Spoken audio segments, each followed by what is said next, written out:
There is a sound that defines professional football. It is the orchestral roar of a Sunday crowd, the thunderous collision of 300-pound men, the shrill punctuation of an official's whistle. It is a soundtrack of glorious, controlled violence. But I have come to understand that the true story of this game is not found in that noise. It is found in the silence that follows. It is heard in the quiet spaces that open up in a man's life long after the stadiums have emptied. Spaces filled not with cheers, but with echoes. This is a story about those echoes. It begins with a simple, devastating concept: the final season. For every player, there is a last game, a final snap, a last time walking off the field as a professional athlete. We see the ceremonies, the jersey retirements, the speeches thanking fans and family. We call it a retirement. We frame it as a celebration, a culmination. But for the men I have spoken to, that final game is rarely a line of demarcation. It is not the end of one life and the beginning of another. It is more like a fault line, a seismic shift deep beneath the surface, the full damage of which will only reveal itself slowly, cruelly, over years. The final season is not the last one they played. It is the last one they lived through intact. It is the last season before the person who entered the tunnel is not the same person who emerges on the other side. Consider the morning after. Not after a loss, but after the hit. The one that ends it. It's not always a dramatic, stretcher off the field moment. Sometimes it's a routine tackle, a helmet-to-helmet collision that, on the broadcast, gets a single replay before the announcers move on. For the player, the world simply goes blank. A white static erases a few seconds, or a few minutes. He gets up, perhaps stumbles to the wrong huddle, is guided to the sideline. The protocol is activated. He is asked the questions. Who is the president? What day is it? What team are we playing? He answers correctly through muscle memory and a desperate, clawing focus. He is ruled out. The game moves on. He goes home. That night, he might feel okay. A headache, a fogginess, but he's had that before. He is a football player. This is the currency of his existence. But the next morning, the morning after, that is when the ghost settles in. He wakes, and the world is not right. The light through the window is not just bright. It is an assault. The sound of his children laughing downstairs is not joyful. It is a sharp, painful drill into his temples. He tries to stand, and the room tilts. He looks at his phone, and the words swim on the screen. He cannot follow the thread of a simple conversation with his wife. A low, constant ring has taken up residence in his ears. He is nauseous. He is terrified. And he says nothing, because this is the code. You get dinged. You shake it off. You are a warrior. So he sits on the edge of his bed, in the silence of his own home, a silence that feels heavier and more profound than any he has ever experienced. And he knows, in a place deeper than thought, that something has broken. The game has taken a piece of him, and it is not giving it back. That morning is the first day of the rest of his life. It is the quiet beginning of his final season. Or consider the veteran a decade into his career. A middle linebacker, a center, a man whose value is his football intellect. He is the quarterback of the defense, the offensive line's brain. He has studied film for thousands of hours. His playbook is an extension of his mind. Then, one Wednesday during a routine walkthrough, it happens. The coach calls a play. A simple adjustment, a check he has made 1,000 times. The terminology leaves the coach's mouth, and it lands in the player's ears as gibberish. It is a familiar word, a word he has used for years, but now it is empty, a shell. It has no connection to the action it is supposed to trigger in his mind. He stares blankly. A teammate nudges him. You got it. He nods. A liar. He goes through the motions, his body moving on autopilot while his mind screams in panic. Later, alone in the film room, he stares at the diagrams. The X's and O's, once a clear language, now look like ancient, indecipherable runes. The fear is cold and absolute. His mind, his weapon, his identity is betraying him. This is not fatigue. This is not stress. This is erosion. This is the silent, incremental theft of his very self, and it is happening from the inside out. The game is not just breaking his body. It is dismantling his consciousness. Then there is the solitude, the profound, echoing silence of life after the roar. We imagine the retired legend in his mansion, surrounded by trophies, at peace. I have sat with those legends, in rooms that are too big, too quiet. The trophy case gleams in the corner, a museum to a person who no longer exists. The man on the couch speaks slowly, carefully searching for words that dart away like minnows. He describes the anger that comes from nowhere, a wildfire rage directed at his wife, his children, the mailman, for no reason he can articulate.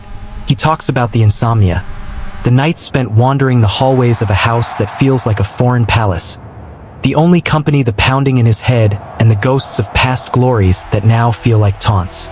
He misses the camaraderie, the structure, the clear purpose of the game. But more than that, he misses his own mind. He misses the man he was. The silence is not peaceful. It is filled with the static of regret, the echoes of hits he can no longer remember, but whose consequences he lives with every second. The crowd's roar has been replaced by a permanent, inner scream. So we must ask the central, haunting question. When does the game end? Is it when the clock hits zero? Is it when the contract expires? Is it when the doctor says you can never play again? Or does the game never truly end? Does it simply change venues, moving from the bright, grassy gridiron to the shadowy, internal landscape of a man's broken biology? When does the aftermath begin?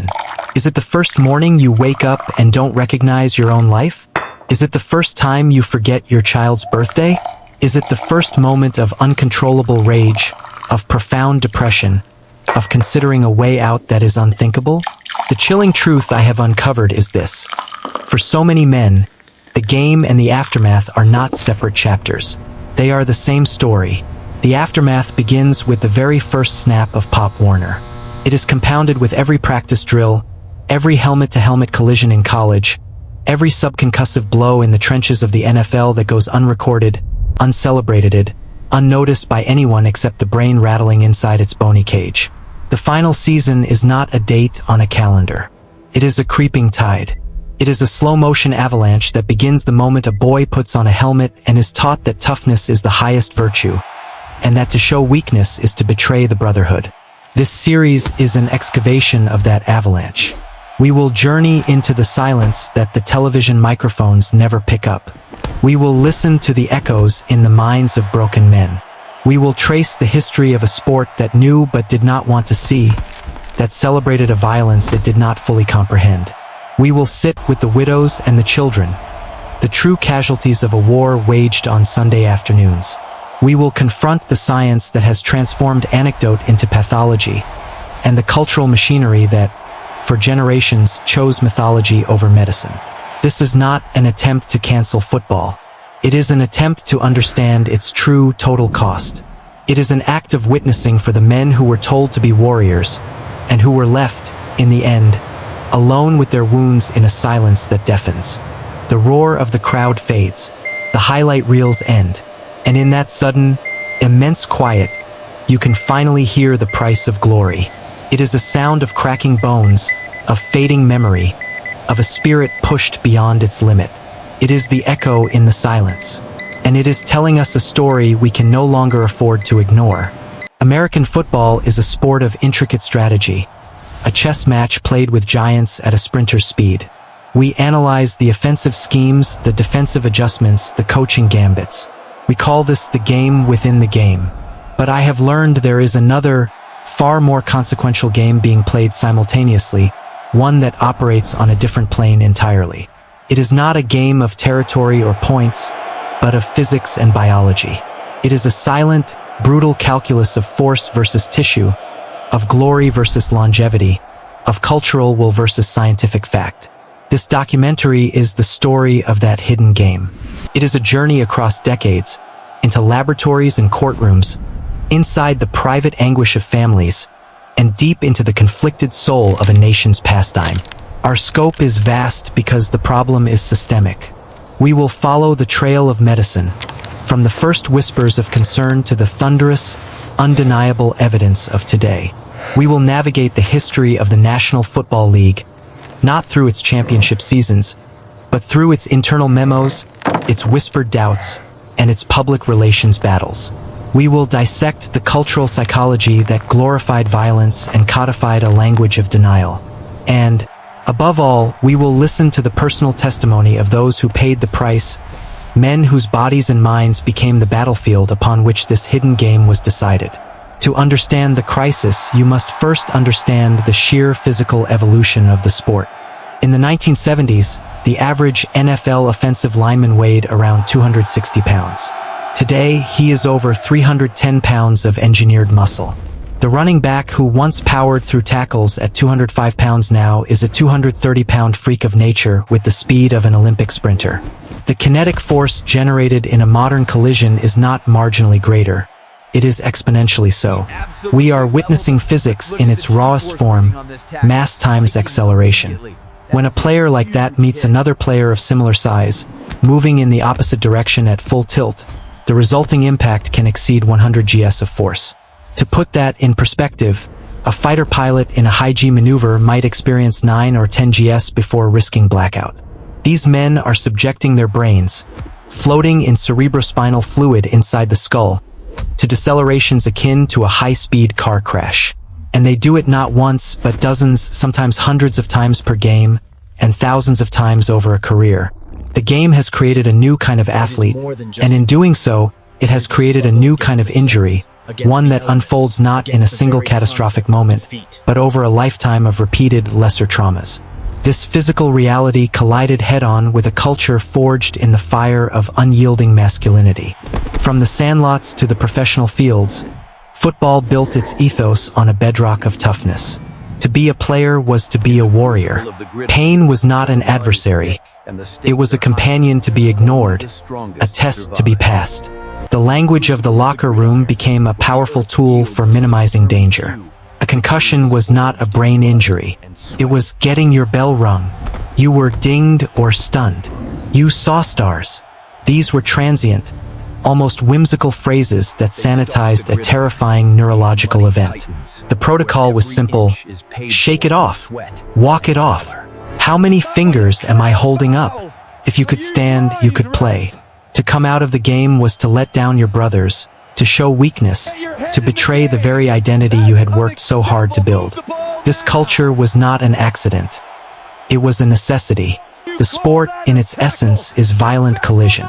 To stop and interrogate every hit, to treat every ringing head with gravity, would be to question the fundamental premise of the game itself. So the culture served as a psychological buffer, allowing the spectacle to continue, allowing the players to see themselves as invincible gladiators, not as vulnerable men accumulating silent damage. In this story, there are several key factions, each with their own perspective, their own motives, their own version of the truth. First, the players themselves, past and present. They are not a monolith. They range from the early pioneers who are now ghosts in broken bodies, to the stars of the 80s and 90s who became the canaries in the coal mine, to the modern athletes who take the field with more knowledge, and perhaps more fear, than any generation before them. Then, there are the scientists, the neurologists, the pathologists, the researchers. They are the seekers of objective truth, often working for years in obscurity. Their findings at first ignored, then attacked, and finally, reluctantly, accepted. Opposing them, for a long time, stood the league officials and their hand-picked medical committees. Their primary duty, as they saw it, was to protect the shield, the brand, the multi-billion-dollar enterprise. Their story is one of deflection, denial, and a desperate, decades-long campaign to manage a public health crisis as a public relations problem. And then come the lawyers, who transformed a medical and ethical issue into a legal battlefield, resulting in a class action lawsuit of staggering scale and a settlement that satisfied no one completely. Finally, and most heartbreakingly, there are the families. The wives who watched their husbands transform into strangers. The children who grew up fearing their father's unprovoked rage. The parents who buried sons who died by their own hand. They are the ultimate witnesses, the custodians of a pain that has no stat line. The central conflict of our story, therefore, is not between teams, but between two irreconcilable truths. On one side is the foundational, celebrated violence of football itself. It is the source of the sport's breathtaking appeal, its primal drama. It is what we cheer for.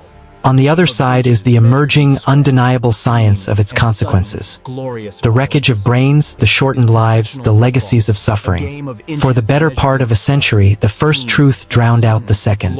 The roar of the crowd drowned out the quiet voices of concern. As far back as 1928, in fact, a researcher writing in the Journal of the American Medical Association noted the disturbing similarity between boxers with punch-drunk syndrome and football players, observing the football player not uncommonly receives blows on the head, and sometimes is kicked in the head. But the observation vanished into the ether. The game marched on. The league's official posture for generations was a mixture of ignorance and defiance. In 1994, the NFL's newly formed Mild Traumatic Brain Injury Committee would publish a series of scientific papers that became the cornerstone of its denial.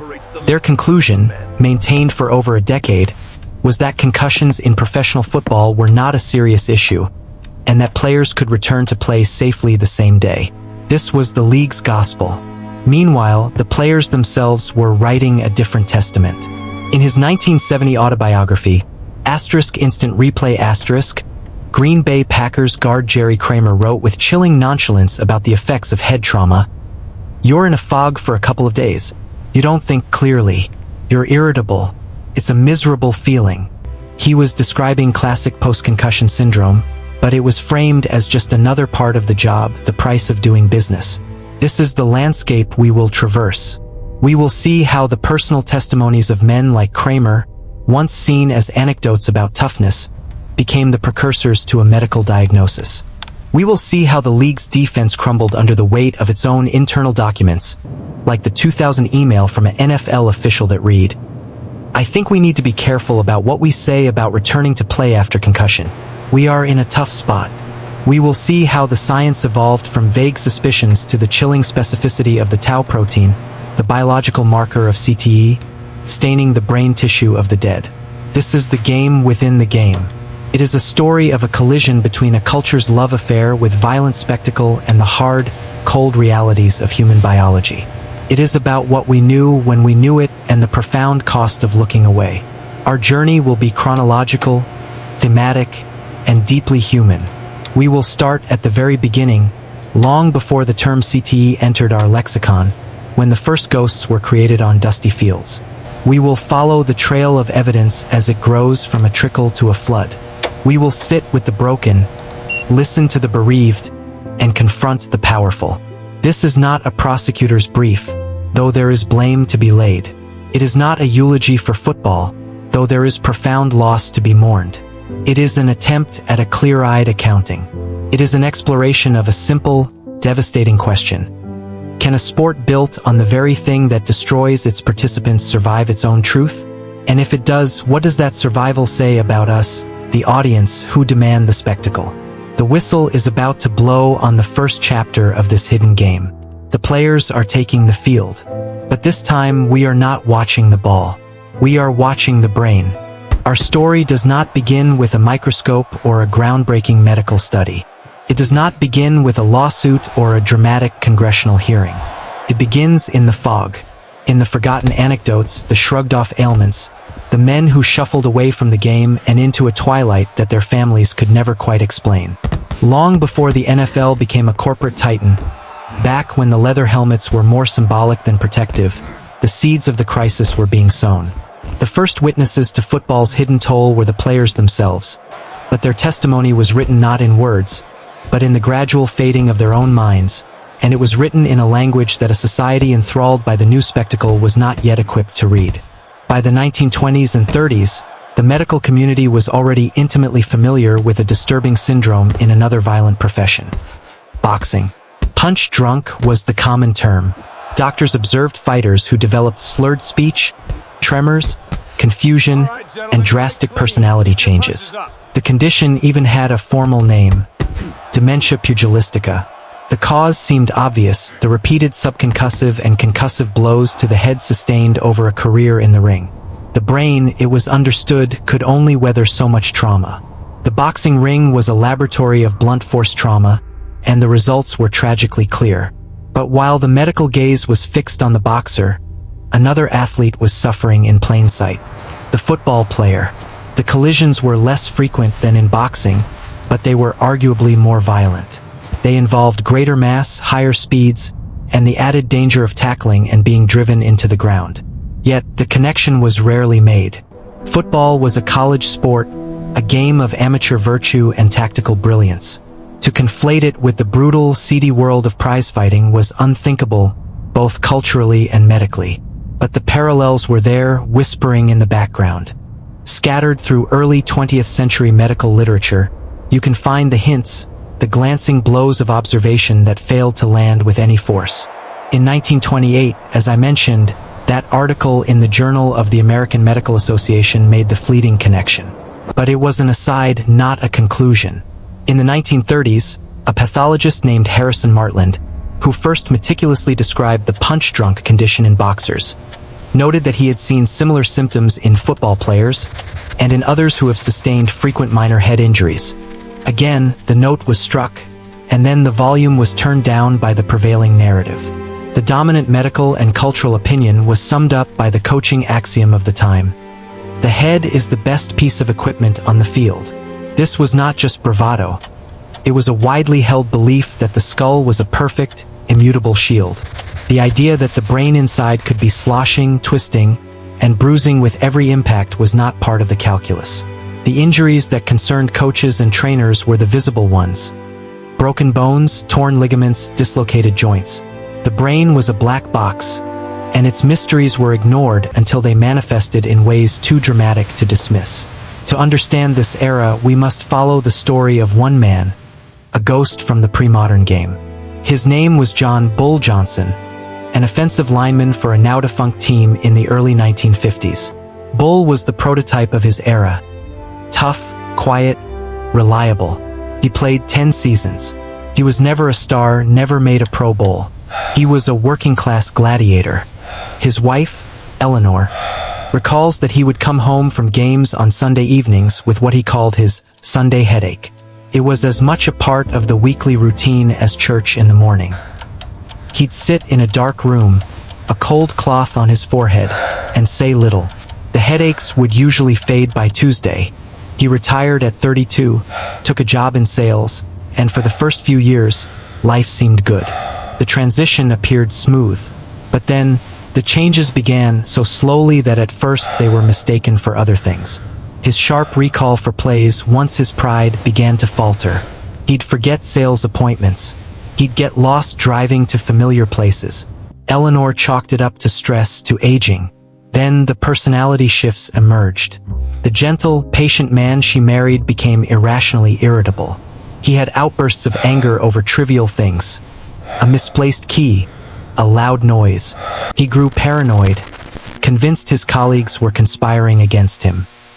He began to drink more heavily, not socially, but in a desperate, solitary attempt to quiet the noise in his head that he could not describe.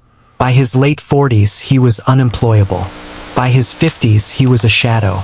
Doctors ran tests. They suggested early-onset Alzheimer's, though he was terribly young. They wondered about the drinking, diagnosing him with alcoholism and its attendant neurological damage. They even, in one cruel and misguided assessment, suggested he was suffering from a neurotic condition brought on by an inability to adjust to civilian life, a veiled suggestion of weakness. At no point did a physician sit down with Eleanor and take a thorough history of his athletic career. At no point did anyone connect the 10 years of Sunday headaches to the man now sitting before them, lost in a confusion of his own making. Football was his glory days. It was not considered a causative factor in his demise. It was a nostalgic memory, a highlight reel to be trotted out at reunions. Bull Johnson died at 61, confused and angry. His obituary led with his football career. It spoke of his toughness, his dedication to the team. It did not mention the last 20 years of his life. He was buried with his championship ring. His brain was not examined. The concept of doing so would have been alien to his family. His story is the archetype. He was the first witness, but he had no vocabulary for his testimony. His decline was attributed to anything and everything except the one constant in his early adult life: the thousands of collisions, the countless times his bell was rung.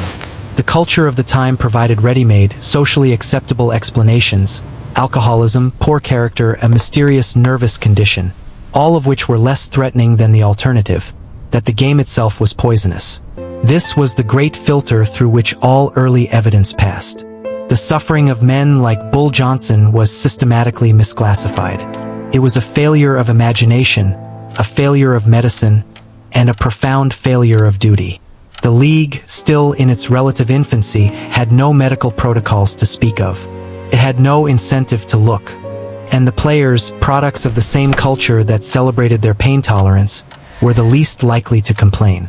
To do so was to invalidate the very sacrifices that defined their manhood. So the fog rolled in generation after generation. Men left the game and deteriorated in ways that broke the hearts of their families but confirmed no one's suspicions. They were the gridiron ghosts, casualties of a war no one knew was being fought inside their own skulls. Their legacy is not in record books, but in the pattern they established. A pattern of ignored symptoms, misdiagnosed conditions, and a tragic trail that led away from the stadium lights and into a profound, isolating darkness. The science of CTE would one day give a name to their condition, but in their time, they were simply broken men. Their stories a prologue to a tragedy that was still gathering its force. We stand now at the end of the beginning. The anonymous, suffering thousands of the early and mid-century game have shown us the first faint outline of the problem. But it would take the convergence of a singular, tragic figure and a doctor with the stubbornness to question everything to turn those faint outlines into a sharp, inescapable image. The fog was about to lift, and what it would reveal would shake the very foundations of the sport. If the early era was defined by a fog of ignorance, the 1970s and 80s represented something else entirely. A willful, celebratory embrace of the very violence that created the fog. This was football's Iron Age. The sport exploded from a popular pastime into a national cultural juggernaut, fueled by television contracts, iconic teams, and a new, visceral mythology. The narrative was no longer just about strategy and skill. It was about conquest, intimidation, and raw, unadulterated power. The game's aesthetics changed. Slow-motion replay allowed fans to savor the violence. Highlight reels were no longer just about touchdowns. They were about hits. The most coveted segment was the jack-up, the smear, the kill shot. Announcers celebrated defensive backs who could separate the receiver from the ball, and more importantly, separate the receiver from his senses. Linebackers were not just tacklers. They were assassins, headhunters, enforcers. The ideal was to inflict a punishment so severe it lingered in the opponent's mind, creating a psychological advantage for the next collision. This was not a side effect of the game. It was marketed as its core appeal. The NFL film's production style, with its sonorous narration by John Facenda and its symphonic scores, didn't just document games. It epically mythologized brutality. Hits were thunderous, devastating, earth-shattering. Players were warriors, engaged in gridiron battles. The language was purposeful. It elevated the violence from mere sport to a realm of heroism and timeless struggle. Within this culture, a specific, insidious lexicon evolved.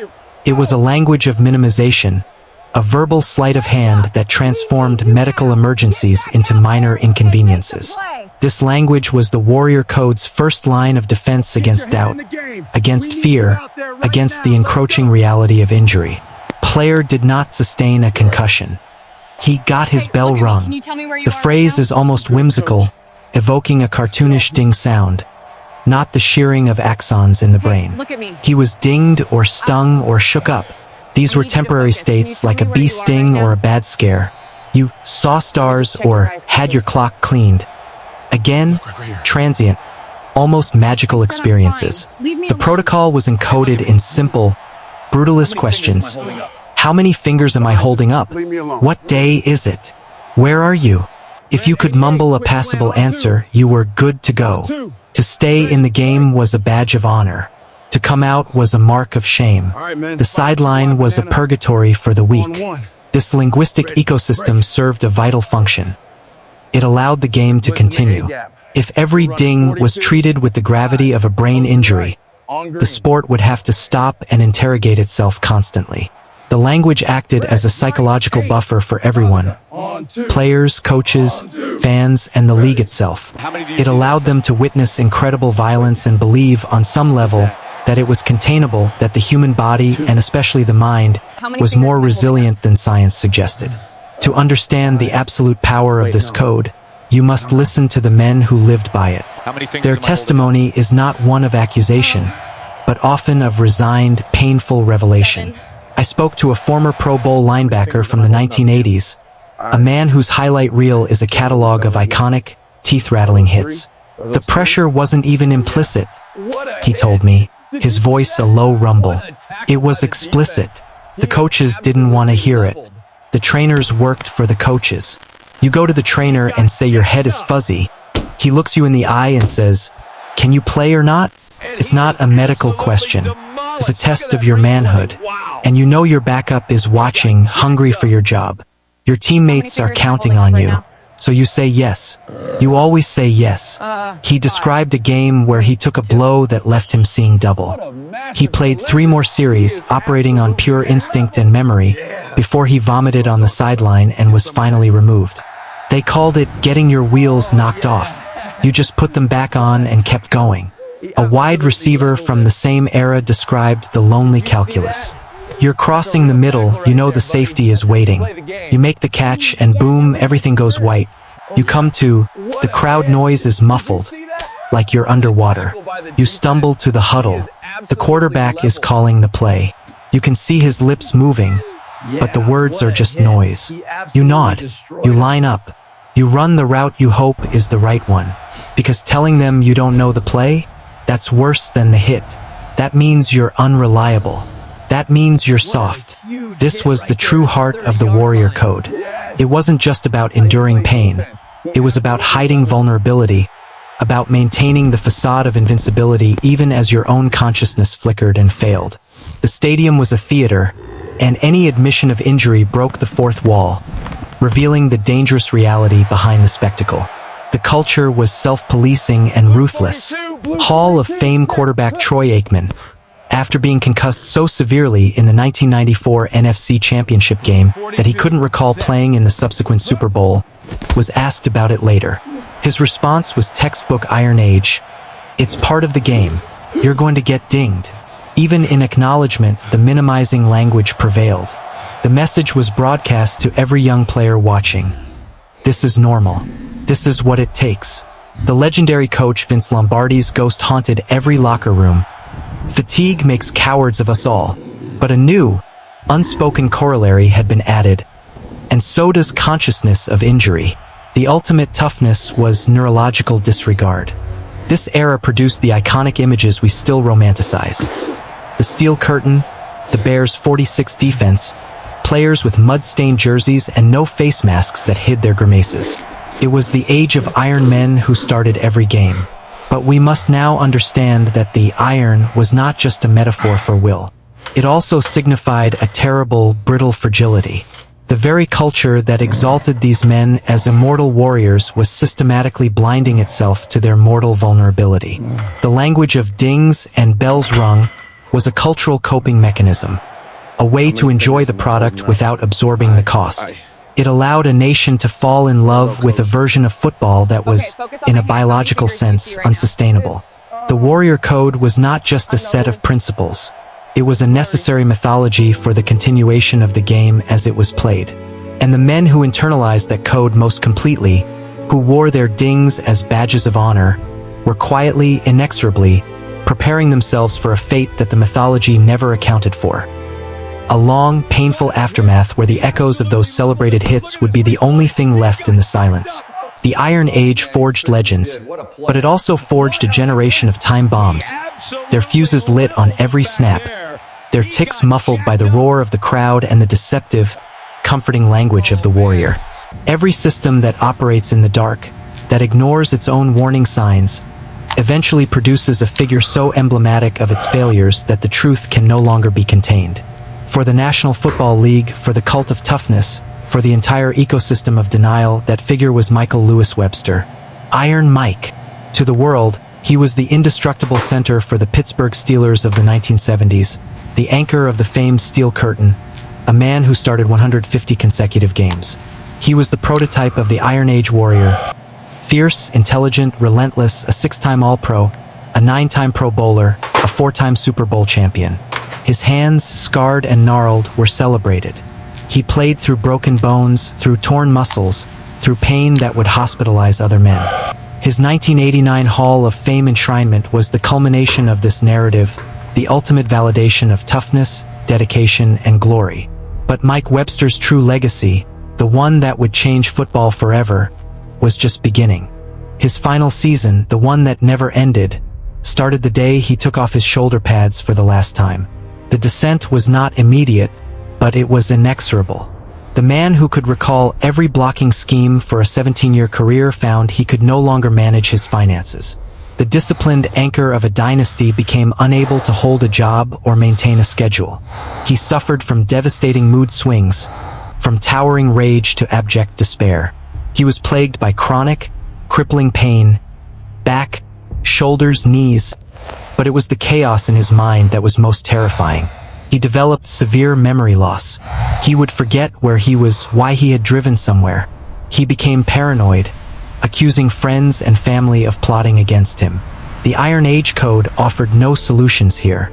Shaking it off was impossible when the thing that was broken was the very instrument of his will. His life unraveled. His marriage ended. He lost his money. He was in and out of homelessness, sometimes living out of his pickup truck or sleeping in train stations. In moments of profound anguish, to escape the demons in his mind and the unrelenting pain in his body, he would use a taser gun on his own chest to induce a state of unconsciousness, the only way he could find sleep. This was not a man failing at life. This was a man whose brain was failing him. The neurological collapse was total. In 2002, at the age of 50, Mike Webster was found dead of a heart attack in the Presbyterian University Hospital in Pittsburgh. His body, and more importantly his brain, became the most important evidence in the history of sports medicine. The story now shifts from the football field to a coroner's office in Pittsburgh, and to a forensic pathologist who did not know the rules of the game he was about to disrupt. Dr. Bennett Omalu, a Nigerian-born neuropathologist, performed the autopsy on Webster. The cause of death was clear, but Omalu was haunted by the descriptions of Webster's final years. The dementia, the rage, the irrationality. With permission from the family, he decided to examine Webster's brain, expecting to see the effects of Alzheimer's disease. What he found and what he saw under the microscope shocked him. The brain of a 50-year-old man looked, in his words, like that of a very old boxer with advanced dementia pugilistica. There was widespread atrophy, but the smoking gun was revealed by special staining. Dense, tangled clusters of a protein called tau, choking the neurons, particularly in the regions that control memory, emotion, and impulse control. This was the hallmark of chronic traumatic encephalopathy, a disease until then primarily associated with boxers. Omalu, unfamiliar with the NFL's culture of silence, did what a scientist does. He published his findings. In 2005, his paper Chronic Traumatic Encephalopathy in a National Football League Player appeared in the journal Neurosurgery. In it, he made a direct, revolutionary, and incendiary claim. The findings in this case are identical to those found in boxers with dementia pugilistica and indicate that professional football players may be at risk for this disease. He gave it a new name, Gridiron dementia. Mike Webster was no longer just a broken man. He was patient zero. He was the canary in the coal mine, and his autopsy was a scream from beyond the grave. The seismic shock of Omalu's paper was not immediately felt by the public, but it triggered an immediate and aggressive response from the institution it implicated. The NFL's Mild Traumatic Brain Injury Committee, the same body that had for a decade been publishing papers claiming concussions were minor injuries with no long-term effects, launched a full-scale assault. They did not seek to replicate the findings or engage in scientific debate. They sought to destroy the messenger and discredit the message. They wrote a scathing letter to Neurosurgery, demanding a retraction of Omalu's paper, calling it utterly unfounded and a complete misunderstanding of the facts. The committee chairman, Dr. Ira Kassan, a neurologist, became the league's public face of denial.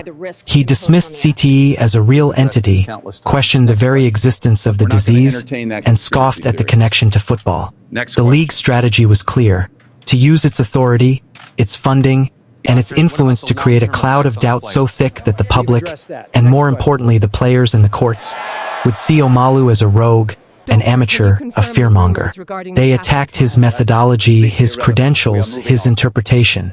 It was a classic play from the Crisis Management Handbook.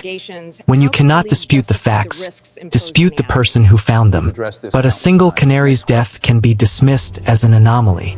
The problem for the NFL was that Mike Webster's brain was not an anomaly. It was a revelation that opened a floodgate. Omalu's work provided a lens, a new way of seeing the suffering that had been explained away for generations. Suddenly, the tragic stories of other broken players, the suicides, the early dementias, the chaotic declines, no longer looked like individual tragedies or personal failings. They looked like symptoms of a shared disease. The league's aggressive dismissal of Omalu, rather than quashing the story, gave it legs. It revealed a startling priority. The protection of the narrative was more urgent than the pursuit of a potentially devastating medical truth. The warrior code had met its match not in a stronger warrior, but in a scientist with a microscope and a stubborn refusal to look away. Mike Webster's life had been a testament to the old code. His brain became the indictment of it. The fog was not just lifting. It was being burned away by the stark, undeniable light of pathology. And as that light grew brighter, it began to illuminate other figures emerging from the shadows. Men whose stories now demanded to be re-examined through this terrifying new lens. The Canary was dead, and the mine was full of them. The dismissal of Mike Webster's diagnosis as an anomaly required a willful blindness to history and a belief in coincidence that defied logic. But the story of CTE is not one of coincidence. It is a story of causation, written in the tangled proteins of a growing legion of broken men. Webster was the crack in the dam. What followed was the flood. To understand the scale, you must look beyond a single tragic figure to the brotherhood he came from, and to the chilling pattern that connected players across teams, across eras, and ultimately, across the chasm between life and a posthumous diagnosis. Webster was not a lone canary. He was the first clear note in a chorus of anguish that had been singing softly for decades, unheard. The most immediate and damning evidence came from Webster's own brethren, the Pittsburgh Steelers of the 1970s. This was the team that epitomized the Iron Age, the Steel Curtain defense, a moniker that spoke to impenetrable toughness. If the game's violence was randomly destructive, why did it seem to target this particular fraternity with such grim consistency? Terry Long, a Steelers offensive lineman from the 1980s, died by suicide in 2005 at age 45 by drinking antifreeze. His brain, examined by Dr. Omalu, showed advanced CTE. Justin Strzelczyk, another Steelers offensive lineman from the 1990s, died in 2004 at age 36 after a high-speed, paranoid police chase, convinced the government was after him. His brain, CTE. And then there was the haunting figure of Hall of Fame center Mike Webster's own teammate and fellow Hall of Famer, guard Steve Corson. Corson survived football but lived with cognitive and mood disorders he openly attributed to his career before dying of heart failure. While not confirmed with a brain exam, his self-described symptoms were a mirror of his teammates. The Steelers dynasty, a monument to football glory, was also, tragically, a perfect cohort for a neurological case study. The message was inescapable. This was not bad luck. This was an occupational hazard, but the pattern refused to be confined to Pittsburgh. It leapt across the league, connecting dots that had previously seemed unrelated. Waters, a linebacker for the New England Patriots in the 1970s, died of a heart attack at 58 after years of struggling with cognitive decline and depression. His brain, studied by Dr. McKee at Boston University, showed severe CTE. John Mackey, the legendary Baltimore Colts tight end and former head of the NFL Players Association, descended into dementia in his 50s, unable to recognize his family. He died at 69. His brain showed CTE. Andre Waters, a ferocious safety for the Philadelphia Eagles known for his kill shot tackles, died by suicide at 44. His brain, examined by Dr. Omalu, showed CTE so advanced that Omalu remarked it resembled that of an 85-year-old with Alzheimer's. Each name was a headline, a tragedy. But together they formed a map, and the map led to one place, the Gridiron. This growing legion of the lost needed a home, a clearinghouse for evidence and grief. That place became the CTE Center at Boston University, led by neuropathologist Dr. N. McKee. What began as a trickle of donated brains from desperate families seeking answers became a torrent. By the late 2000s, Dr. McKee's lab was receiving brains weekly. The freezer banks filled with the most sacred, sorrowful specimens imaginable.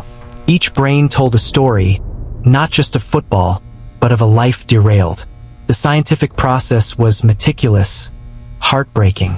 The brain was fixed, sliced into translucent sections, stained, and examined under the microscope.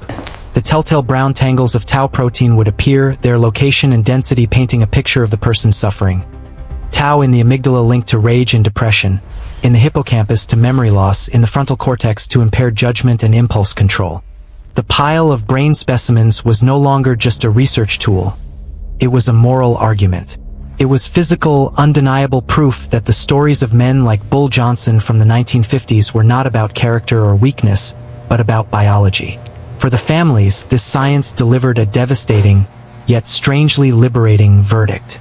I have spoken to wives and children who spent years in a private hell, watching a husband or father transform into a volatile stranger. They blamed themselves. They pleaded with him to get help, to stop drinking, to control his anger. They endured the paranoia, the confusion, the public humiliation, the fear. They were told by doctors it might be early Alzheimer's or PTSD or bipolar disorder or just plain meanness. The guilt and confusion were corrosive. Then came the diagnosis posthumously from a lab in Boston. CT. The effect was seismic. A widow described it to me as the floor dropping out, and then a terrible, peaceful stillness. The erratic behavior was not a personal failing. It was not a lack of love or willpower. It was a symptom of a disease he contracted at work. The grief remained, but the anger and confusion found a new, legitimate target. The man they loved had been stolen from them long before he died. Piece by piece, hit by hit. His brain had been the crime scene, and science was finally collecting the evidence. This painful realization transformed grieving families into a powerful, motivated army of advocates. They were no longer just mourners. They were witnesses bearing forensic evidence. The pattern was now a prosecutorial brief. From Webster to Long, from Strzelczyk to Waters, from Mackey to a dozen others, the evidence was no longer anecdotal. It was pathological. The NFL's strategy of dismissing Omalu and his single case was crumbling under the weight of a collective tragedy. The league could no longer speak of anomalies. It was facing an epidemic. And as the scientific and moral pressure mounted, the focus began to shift from the tragic ends of these men's lives to the system that had sent them down that path. The question was no longer what happened to these players, but what did the league know, and when did it know it? The growing legion of brains in Boston was silent, but their message was deafening. And it was about to be amplified in a new arena, one ruled not by science or sentiment, but by subpoenas and statutes, the courtroom. As the pathological evidence mounted, forming an undeniable pattern, the National Football League faced its most profound existential threat. This was not a public relations scandal involving a rogue player or owner. This was a direct, scientific challenge to the game's foundational safety, and by extension, its moral and financial legitimacy. The league's response was not one of curiosity, concern, or precaution. It was the execution of a sophisticated, well-funded denial playbook, a multi-pronged strategy designed to contain, confuse, and control the narrative for as long as possible. This was the league under siege, and its defensive scheme was as intricate as any ever drawn up on a coach's whiteboard. To understand this period is to understand how a multi-billion-dollar institution wages a war against an inconvenient truth. The architecture of this defense was built around a single entity, the NFL's Mild Traumatic Brain Injury Committee, formed in 1994. Its chairman was Dr. Elliot Pellman, a rheumatologist with no background in neurology or brain trauma, and its public face became Dr. Ira Kassan, a neurologist. For over a decade, this committee functioned not as an independent scientific body, but as the research and propaganda arm of the League's denialism. Their mission was clear: to produce science that exonerated the game. Between 2003 and 2009, the committee published a series of papers in the journal Neurosurgery, each one minimizing the risks of concussions. Their most infamous conclusions read like a manifesto of willful ignorance: that professional football players do not sustain frequent repetitive blows to the brain on a regular basis, that concussions in professional football are not serious injuries, and most staggeringly, that players could safely return to play in the same game after a concussion. This was the League's gospel, broadcast to team doctors, trainers, coaches, and players. It was science for hire, and it gave the entire football ecosystem a permission slip to continue as before. The MTBI committee's work created a parallel reality, a safe zone where the warrior code could continue unchallenged by medical fact. Alongside funding its own favorable research, the League's playbook required the aggressive discrediting of independent scientists. When Dr. Bennett Omalu published his findings on Mike Webster, the MTBI committee didn't engage in peer review. They launched a character assassination. Their demand for a retraction was just the opening salvo. League-friendly doctors openly mocked Omalu in the press, questioning his credentials and his motives. They dismissed the work of Doctor and McKee at Boston University as preliminary and speculative, even as her brain bank grew into the most definitive archive on the planet. The strategy was to create a debate where the scientific consensus was rapidly forming.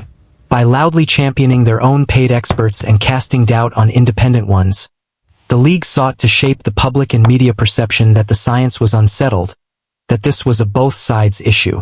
It was a classic tactic: manufacture uncertainty to forestall accountability. They framed concerned doctors as alarmists, as opportunists, as enemies of the game. The goal was to isolate the truth-tellers and to reassure the millions of fans, parents, and players that the NFL had everything under control. But the most damning evidence against the League's denial strategy would not come from a lab. It would come from its own internal files, unearthed through the relentless pressure of litigation and congressional investigation. When the discovery process of the massive class action lawsuit began, a trove of documents was forced into the light. These were not public statements. These were the private, unvarnished communications that revealed the chasm between what the League knew internally and what it professed publicly. One email from 2000, sent by the NFL's benefits director to the MTBI committee's chairman, discussed a player's concussion issues and bluntly stated, "I think we need to be careful about what we say about returning to play after concussion. We are in a tough spot." Another internal memo from 2002 summarized a meeting on concussions and noted the need for the League to take the heat for a few years while they conducted more research, suggesting a strategy of delay.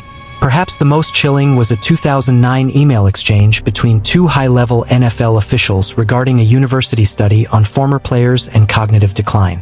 One official dismissed the study, writing, "They are just reflecting the everyone knows mentality." In that case, everyone knew the world was flat. The arrogance was breathtaking. These documents painted a picture of an organization that was acutely aware of the tough spot it was in, that was consciously managing a message, that viewed independent research with contempt, and that was playing for time while players continued to accumulate irreversible damage. This was the Denial Playbook in its full, cynical glory. Fund your own science, attack independent science, and behind the scenes, acknowledge the peril while publicly projecting unwavering confidence. For years, it worked. It slowed the momentum of change. It confused the public conversation. It allowed the game to grow richer and more popular even as the casualty list grew longer. But the playbook had a fatal flaw. It was designed to combat bad publicity, not biological reality. You could discredit a scientist, but you could not discredit a diseased brain tissue sample. You could question a statistical model, but you could not question the grief of a widow who had just been told her husband's brain was riddled with tau protein. The siege walls, built on public relations and legal maneuvering, were not strong enough to hold back the tide of pathological facts and human suffering. The league's defensive coordinators had planned for every offensive scheme except the one they now faced. The truth, delivered not by a rival team, but by a legion of its own broken heroes and their weeping families. The game within the game was entering a new, more dangerous phase. The courtroom doors were swinging open, and the depositions were about to begin. For decades, the warrior code had enforced a profound silence. The culture of the locker room was one of stoicism, of internalizing pain, of presenting an invincible front to the world. But as the first decade of the 2000s gave way to the second, that silence became unsustainable. The pathological evidence from the morgue was one thing, a science spoken in the cold, clinical language of tau proteins and neurofibrillary tangles. But now, the evidence began to speak with human voices, with faces the public knew and revered. The wall of silence didn't just crack. It was shattered by a chorus of broken men, some speaking while they still could, and others whose final, desperate acts screamed a truth they could no longer articulate. This was the moment the crisis moved from the periphery into the heart of the NFL's mythology. The Gladiators themselves were beginning to testify against the arena. The stories emerged, no longer as isolated tragedies, but as points on a horrifying continuum. Hall of Fame running back Tony Dorsett, known for his explosive speed and durability, began to publicly discuss his struggles with memory loss, depression, and thoughts of suicide. He spoke of getting lost while driving to places he'd been 100 times, of irrational anger he couldn't control. "I've thought about crazy stuff," he said, sort of like, "Why do I need to continue going through this?" His words were a seismic shock. This wasn't a journeyman. This was a legend, a symbol of football's grace and power, now confessing to a private hell directly linked to his career. His voice gave others permission to speak. Jim McMahon, the swashbuckling quarterback of the 1985 Chicago Bears, described living in a constant fog, with debilitating headaches and memory gaps so severe, he couldn't remember entire seasons of his children's lives. He spoke of contemplating suicide, of the daily struggle to piece together a coherent existence. These were not whispers from the fringe. These were declarations from the Pantheon, and they carried an authority that no league statement could match. Then came the deaths that were not whispers, but screams. In 2011, Dave Dorson, a ferocious Pro Bowl safety for the Chicago Bears and a respected former player representative, died by suicide at the age of 50. He did not leave a note of despair. He left a note of instruction. He shot himself in the chest, preserving his brain for science. His text message to his family was explicit. "Please, see that my brain is given to the NFL's brain bank." It was an act of devastating clarity and accusation. Dorson, who had served on the NFL Players Association's Disability Board and had controversially voted to deny claims to other broken players, now understood. He was donating his own brain as evidence in the case he had once helped dismiss. When examined, it showed advanced CTE. His death was a meticulously planned piece of testimony. But the scream that finally broke through the national consciousness came on May 2, 2012. Junior So, one of the most beloved and electrifying linebackers of his generation, a 20-year veteran, a certain Hall of Famer, died by suicide at his home in Oceanside, California. He, like Dorson, shot himself in the chest. The symbolism was inescapable. This was not a man trying to end his life. This was a man trying to preserve evidence. The public outcry was immediate and profound. Junior So was not a tragic, faded figure. He was Junior So, his smile iconic, his passion legendary, his career a monument to joyous intensity. His family described the changes in his final years, the insomnia, the mood swings, the impulsive behavior, the emotional distance. His brain, examined by the National Institutes of Health, was found to have widespread CTE. The NFL's greatest fear was realized. The face of the crisis was no longer a ghost from the 1970s. It was a modern superstar, a man whose highlight reels were still in heavy rotation on television. His death forced every fan, every parent, every sports writer to confront a simple, awful question. If this could happen to Junior So, who was safe? Out of this collective trauma, a new, painful brotherhood was forged. The silent suffering of individuals coalesced into organized advocacy. Former players like Dorsett, McMahon, and thousands of others became plaintiffs in the massive class action lawsuit against the league. But it went beyond litigation. Groups like the Concussion Legacy Foundation and the Players Tribune became platforms for raw, unfiltered testimony. The code of silence was replaced by a code of solidarity. Men who had been taught to see vulnerability as a weakness now found strength in shared vulnerability. They spoke at congressional hearings. They met with league officials. They appeared on talk shows not to discuss championships, but to discuss cognitive tests and brain donations. This brotherhood was different from the one in the locker room. That brotherhood was based on fighting together.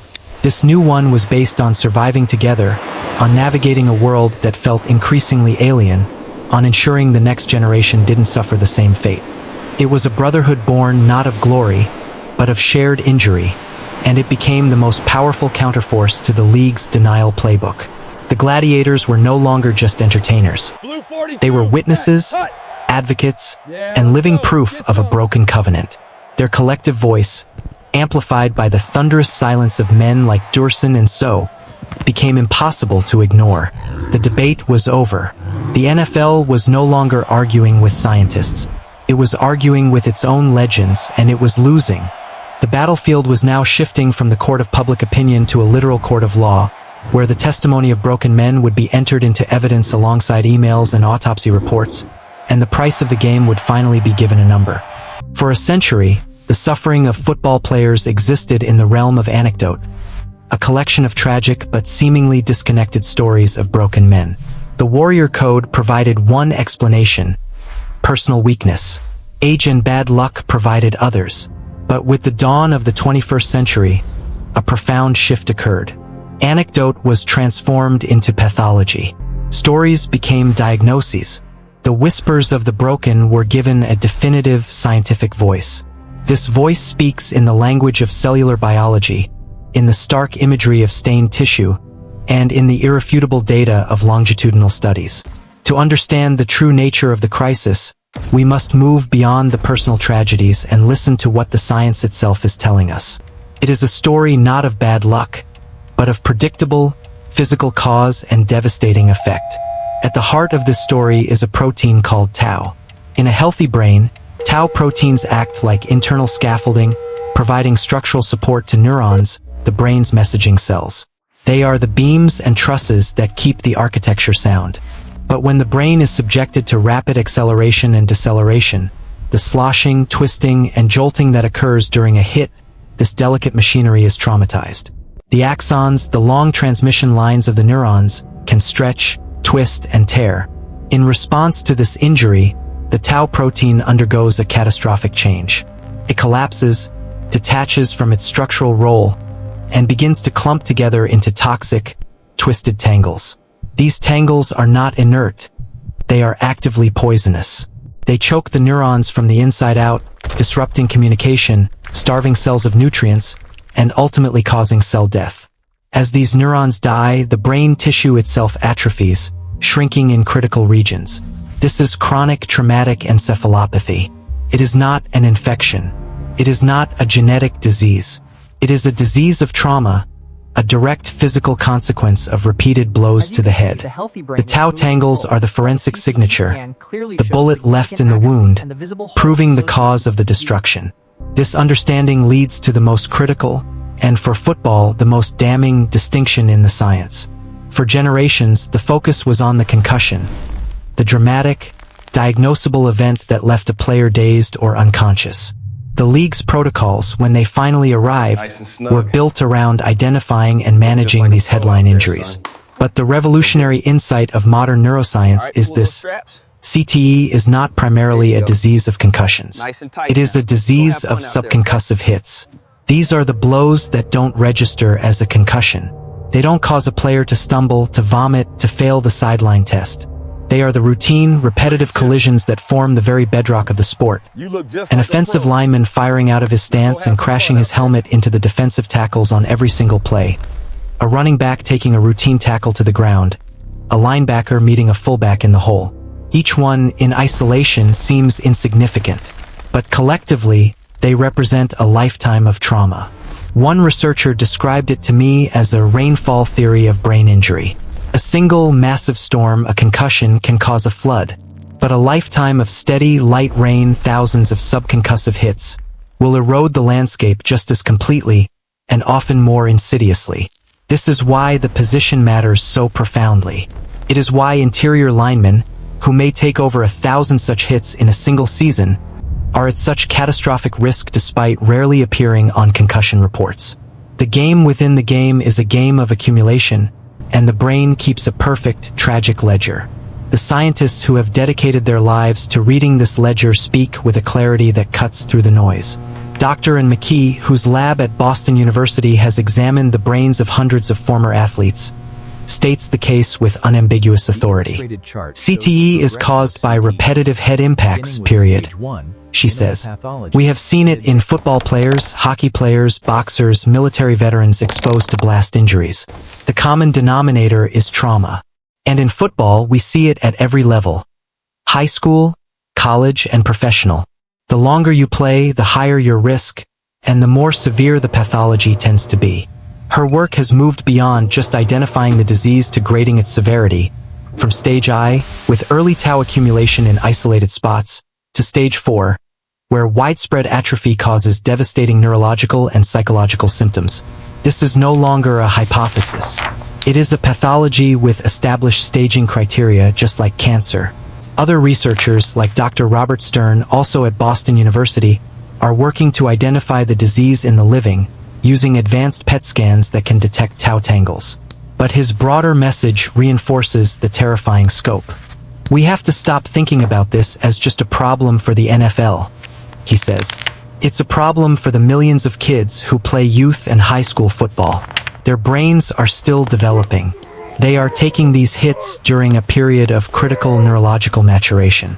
We simply do not know the full consequences, but the evidence we have is beyond concerning. The science has solidified to the point of stark, simple truth.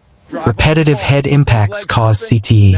Football, by its intrinsic design, delivers repetitive head impacts. Therefore, football carries a significant risk of causing CTE. There is no serious scientific debate on this causal chain any longer. The remaining debates are about prevalence, about risk quantification, about mitigation, but not about the fundamental, terrifying connection. This scientific consensus is the bedrock upon which all else now rests. It transformed the class action lawsuit from a grievance into a medical negligence case. It transformed the pleas of former players from complaints into clinical symptoms. It transformed the NFL's denial from a skeptical position into a medically indefensible one. The anecdotes of Bull Johnson from the 1950s, of Mike Webster in the 1990s, of Junior So in 2012, are no longer just sad stories. They are data points on a graph, points connected by the clear, straight line of tau-driven neurodegeneration. The science has given the dead a diagnosis and the living a prognosis. And with that knowledge now etched into the medical literature, the focus, with science solidifying and a chorus of broken players providing human faces to the pathology, the conflict between the NFL and its former players was destined for one final, definitive arena: the courtroom. What emerged was not a single case, but a legal tsunami. Thousands of individual lawsuits were filed, and in 2012 they were consolidated into a single, massive class action suit in federal court. This was not a trial about a specific hit or a specific team doctor's mistake. This was a direct assault on the league's institutional conduct over decades. The allegation was stark, that the NFL had committed fraud by actively concealing the risks of brain trauma from its players, thereby depriving them of the ability to make informed choices about their health and safety. The plaintiffs sought not just compensation for their injuries, but a declaration that the league had lied. The legal battle that followed was a war of attrition, a brutal, complex, and emotionally devastating negotiation where every clause was a battlefield, and the ultimate settlement would satisfy no one completely, revealing the grim pragmatism that follows even the most righteous of causes. The legal strategies were a study in contrast. The plaintiffs' lawyers aimed to put the NFL itself on trial. Their weapon was the discovery process, the forced unveiling of the league's internal memos, emails, and research. They sought to prove a pattern of knowledge and concealment, to demonstrate that the MTBI committee was not a scientific body but a propaganda tool, and to showcase the tragic outcomes in human terms. They planned to line the courtroom with widows and broken men, to make the jury feel the cost. The NFL's strategy, honed over decades of defending itself, was to delay, to dispute, and to narrow the battlefield. They argued that the issue was covered by the collective bargaining agreements with the players' union, attempting to shunt the case into a weaker private arbitration system. They challenged the scientific causation in each individual case, threatening to force each of the thousands of plaintiffs to prove, one by one, that their specific dementia was caused by football and not some other factor, a prospect that would have exhausted and bankrupted the plaintiffs long before a verdict. It was a cold, calculating defense, designed not to win a scientific debate, but to win a war of financial and emotional endurance. In the few hearings that were public, the emotional testimonies were shattering. Former players, some struggling to form sentences, testified about their cognitive decline. Wives described watching their husbands become strangers, violent and childlike. One widow spoke of her husband, a former lineman, who would hide her car keys because he was convinced she was having an affair every time she left the house. Another described her father, a former running back, who no longer recognized her but could still recite every play from his college playbook from 50 years prior. These were not legal arguments. They were moral indictments, and they placed an immense pressure on the league to make the problem go away. The prospect of a public trial, with daily testimony from legends about their ruined minds, was a public relations nightmare the NFL was desperate to avoid. Facing this pressure, and after years of pretrial maneuvering, the league did what massive corporations do. It sought a settlement. In 2013, a preliminary agreement was announced for $765 million. It was immediately met with outrage from many plaintiffs and experts, who saw it as a pittance for the scale of the injury and the league's wealth. That settlement was rejected by the judge for potentially being inadequate. Negotiations dragged on. The final agreement, approved in 2016, was uncapped, potentially reaching over $1 billion. But it came with a devil's bargain. It was not an admission of guilt from the NFL. The words fraud and concealment vanished. The league admitted no wrongdoing. Instead, it created a claims process, a bureaucratic machine to evaluate injured former players and their families and dole out payments based on a grid. A diagnosis of ALS, Parkinson's, Alzheimer's, or a specific level of dementia, coupled with a certain number of credited NFL seasons. The amounts varied, with maximums for the most severe cases set at several $million. A life-changing sum for a struggling family, yet a rounding error for the league. The settlement immediately created new heartaches. It included a controversial race to the courthouse dynamic, as the fund was not limitless in practice. Some families of the most severely impaired men, like Junior So, opted out, choosing to pursue their own individual lawsuits, feeling the settlement was an insult to their specific tragedy.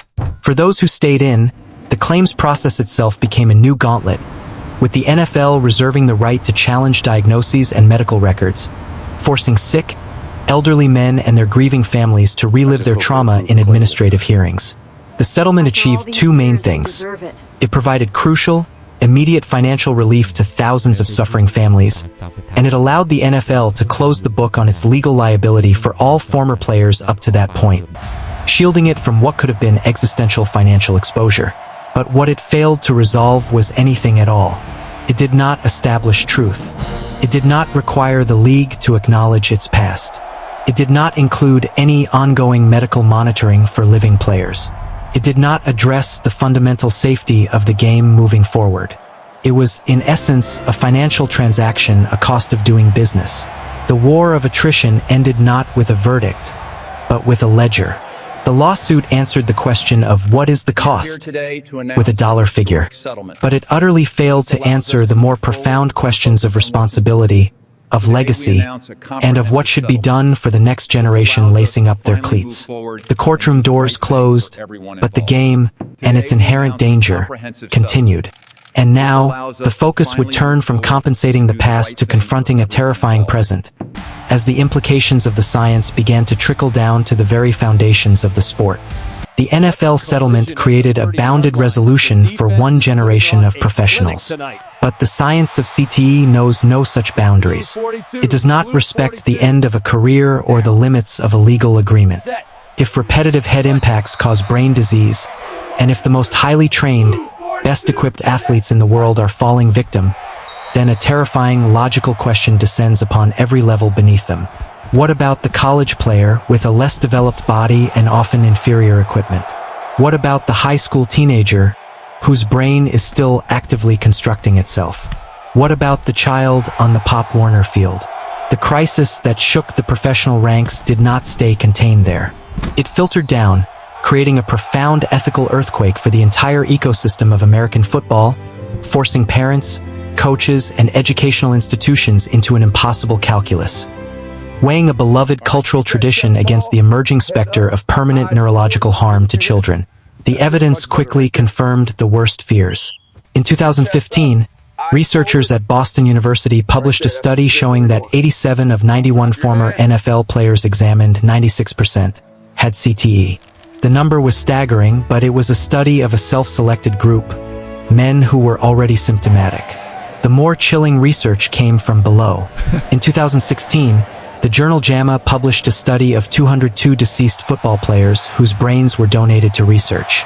It found CTE in 110 of 111 former NFL players, but also in 48 of 53 college players, and even in 3 of 14 high school players. The high school cases were the canaries in a new, deeper mine. These were not men who had played 20 professional seasons.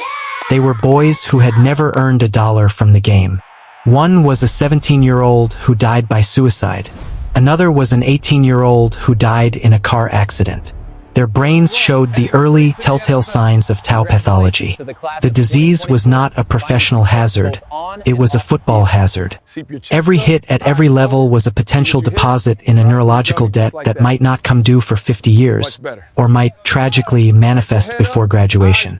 This science has forced a gut-wrenching ethical crisis onto the sidelines of Friday night lights and Saturday afternoon stadiums. I have spoken to fathers who played the game themselves, who love it, who now watch their sons take the field with a knot of dread in their stomachs with every tackle. One coach, a former college linebacker, told me he now teaches tackling technique with a fervor born of guilt, constantly emphasizing "see what you hit," keeping the head up, trying to minimize the subconcussive collisions he knows are inevitable.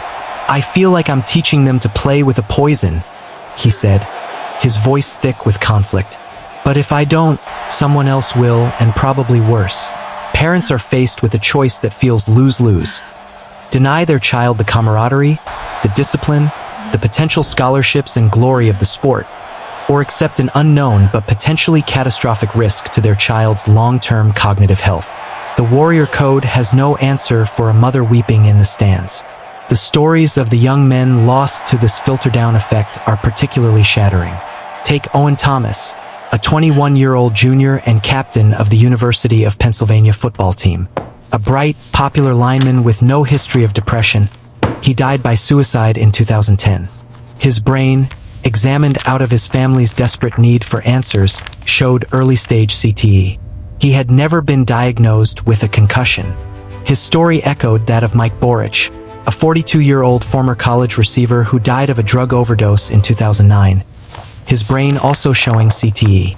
These were not NFL veterans. They were young men whose primary exposure was at the college and high school levels. Their cases proved that you did not need a long professional career to incur damage. The accumulation could happen on the collegiate and even prep fields. Each story is a tremor that shakes the foundation of the sports feeder system, forcing a reckoning with the notion that the game builds character, when it may also be dismantling the brain. This reckoning slams directly into the colossal economic engine of college football. The NCAA and its member universities found themselves in a position even more conflicted than the NFL.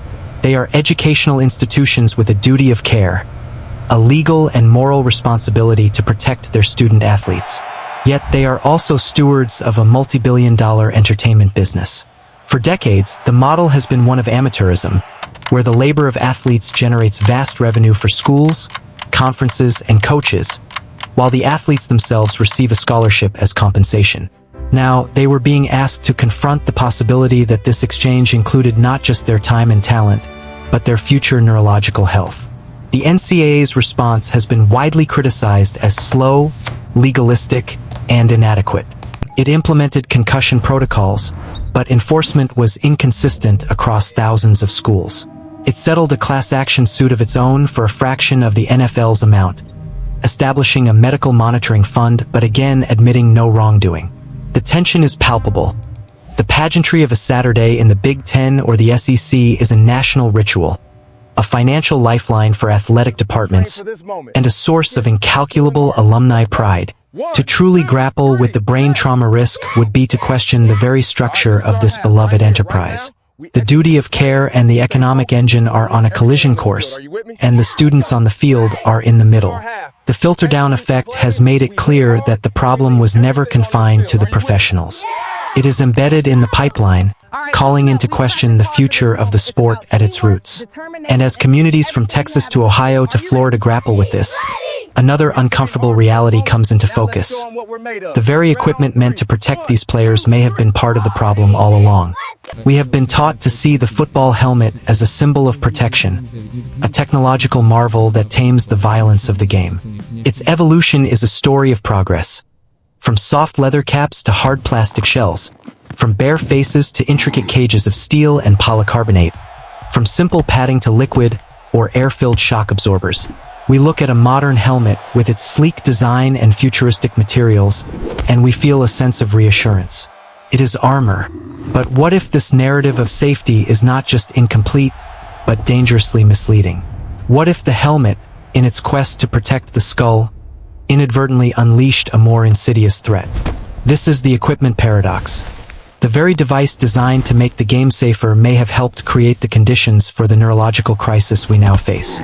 To understand this, we must follow the helmet's journey from a simple protective garment to a psychological crutch that may have betrayed the very brains it was meant to shield. The history is a slow march toward hardened armor.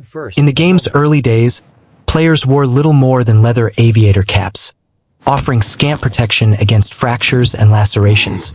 Serious head injuries and even deaths were not uncommon. The introduction of the hard plastic shell in the 1940s and the single-bar face mask in the 1950s were direct responses to these catastrophic injuries. They worked. Skull fractures, once a grim hazard, became rare. Facial injuries plummeted. The helmet was a triumphant success at its primary task, preventing catastrophic, immediate trauma. But in solving one problem, it quietly created another. As the helmet became more formidable, a psychological shift occurred, both for the player wearing it and for the opponent facing it. The head was no longer a vulnerable target to be protected. It became a weapon to be deployed.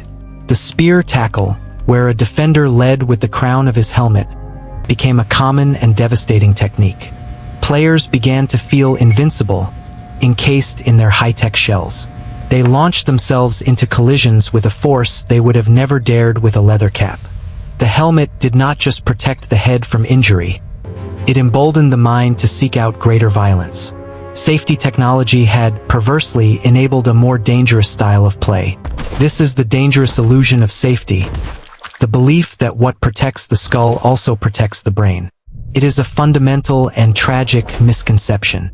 A helmet is brilliantly engineered to manage linear force, to absorb a direct blow and prevent the skull from cracking.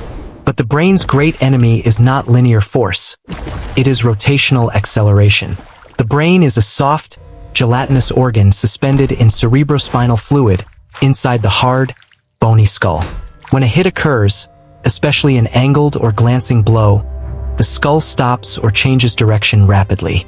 The brain, due to its own inertia, continues its original path for a millisecond longer, then snaps back. It sloshes, twists, and collides with the interior ridges of the skull. This is the mechanism that stretches and shears axons, triggering the cascade of tau protein that leads to CTE. No helmet, no matter how advanced its padding or its shell, can eliminate this fundamental physics, cannot anchor the brain in place. In fact, Some researchers argue that by adding mass to the head, modern helmets may even increase the rotational forces in certain impacts.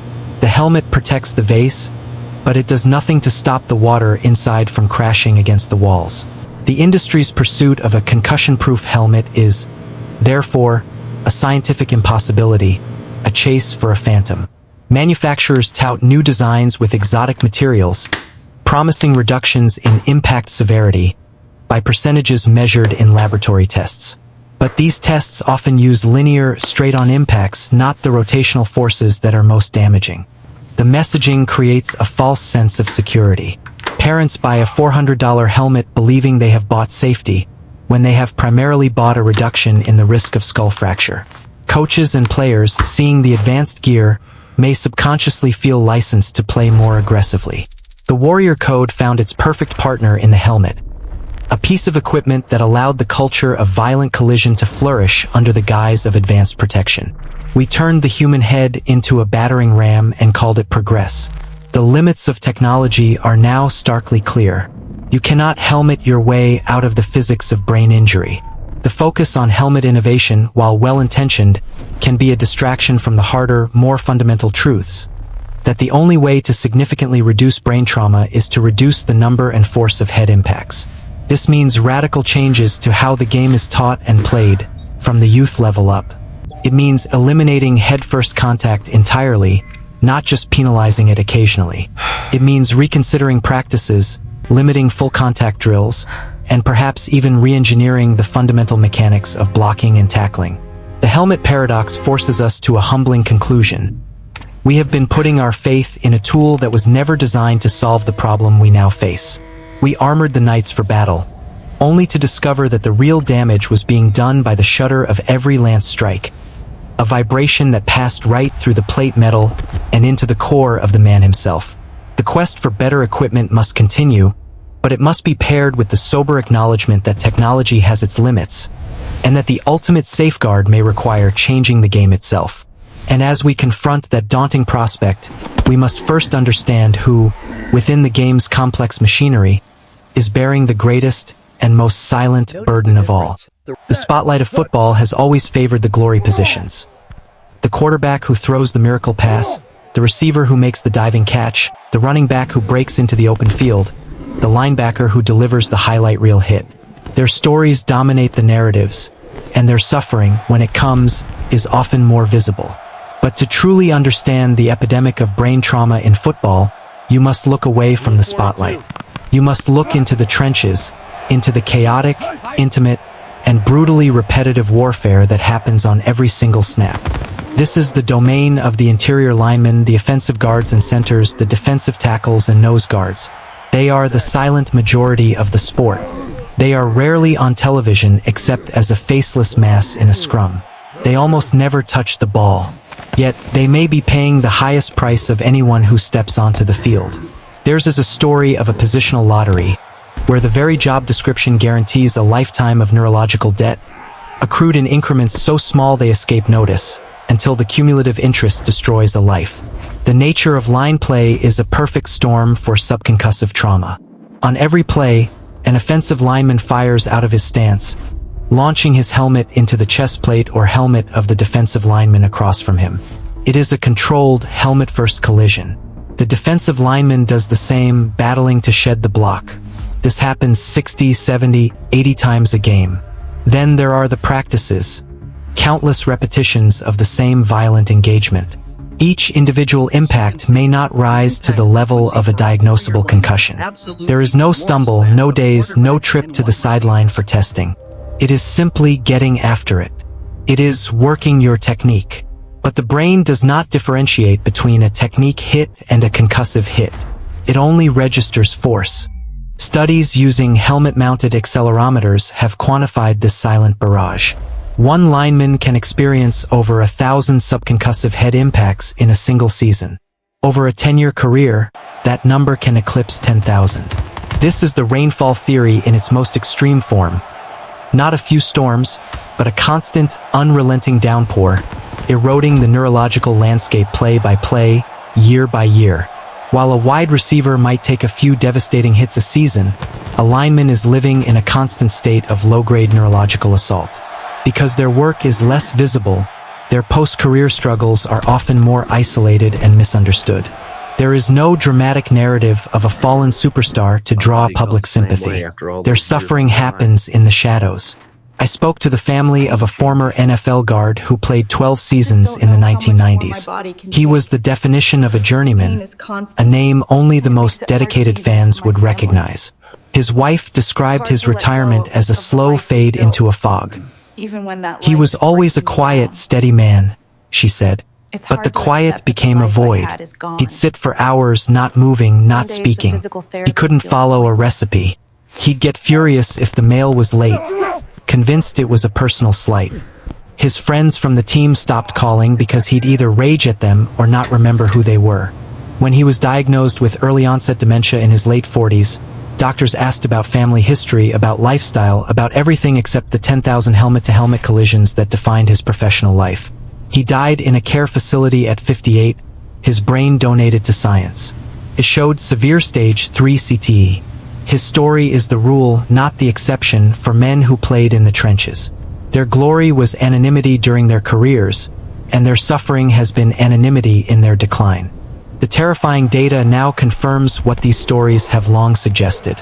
Pioneering studies, like those conducted at the University of North Carolina and Virginia Tech, have instrumented the helmets of college linemen with accelerometers.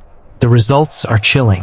The data streams show that linemen sustain more frequent head impacts than any other position group.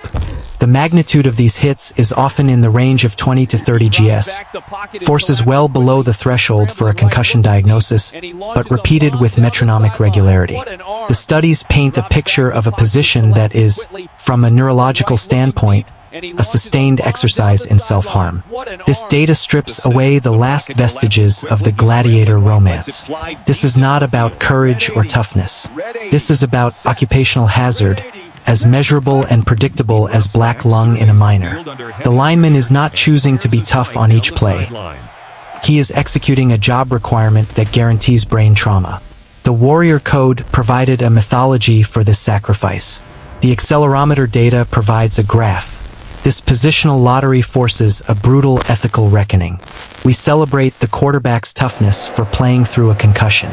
But we are blind to the guard who, by the very nature of his assignment, may have sustained the neurological equivalent of a dozen minor concussions in that same game, without ever appearing on an injury report.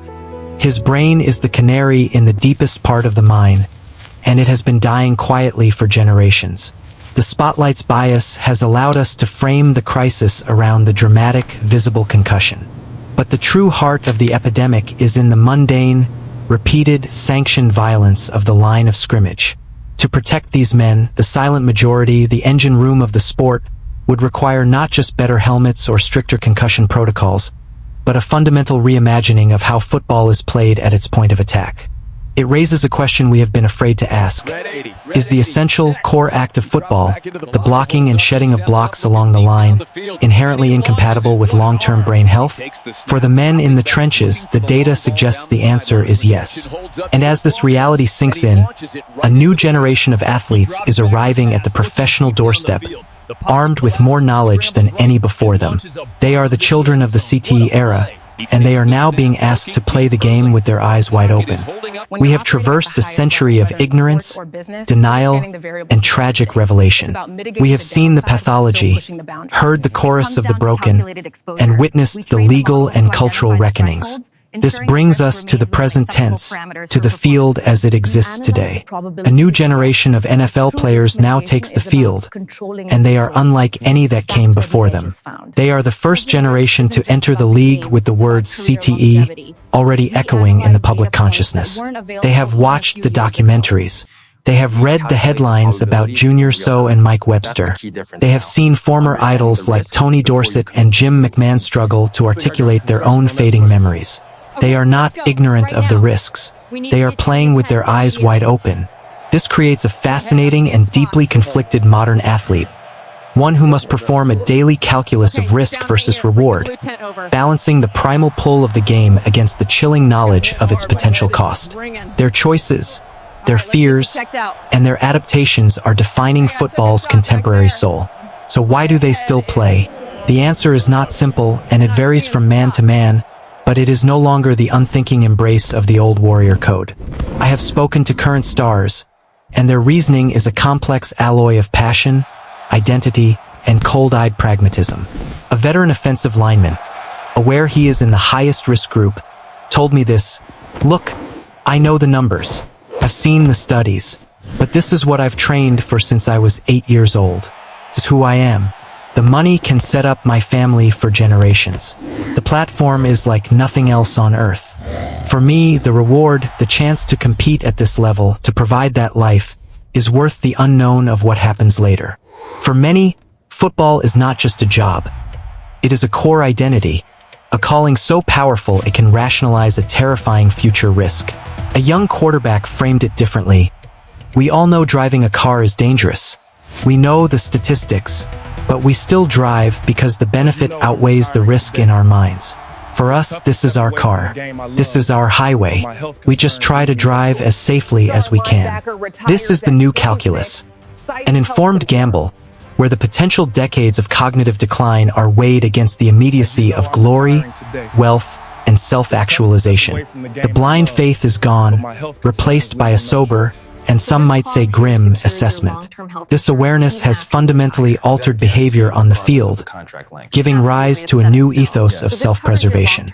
You see it in the way receivers, once taught to sacrifice their bodies over the middle, now often go to the ground to avoid a devastating hit. Running backs, taught to fight for every inch, are more likely to step out of bounds. The business decision is now a common, unashamed phrase in the lexicon. Most tellingly, a growing number of players are choosing early retirement, often at the peak of their earning power, walking away from millions to preserve their health. Linebacker Chris Borland retired after a spectacular rookie season, citing concussion concerns. Super Bowl champion Andrew Luck walked away at 29, his body and mind battered. These decisions, once unthinkable betrayals of the code, are now met with a growing sense of respect, even envy, from their peers. The locker room culture is changing. It is not yet a place of open vulnerability, but the old stigma around reporting head injuries is crumbling.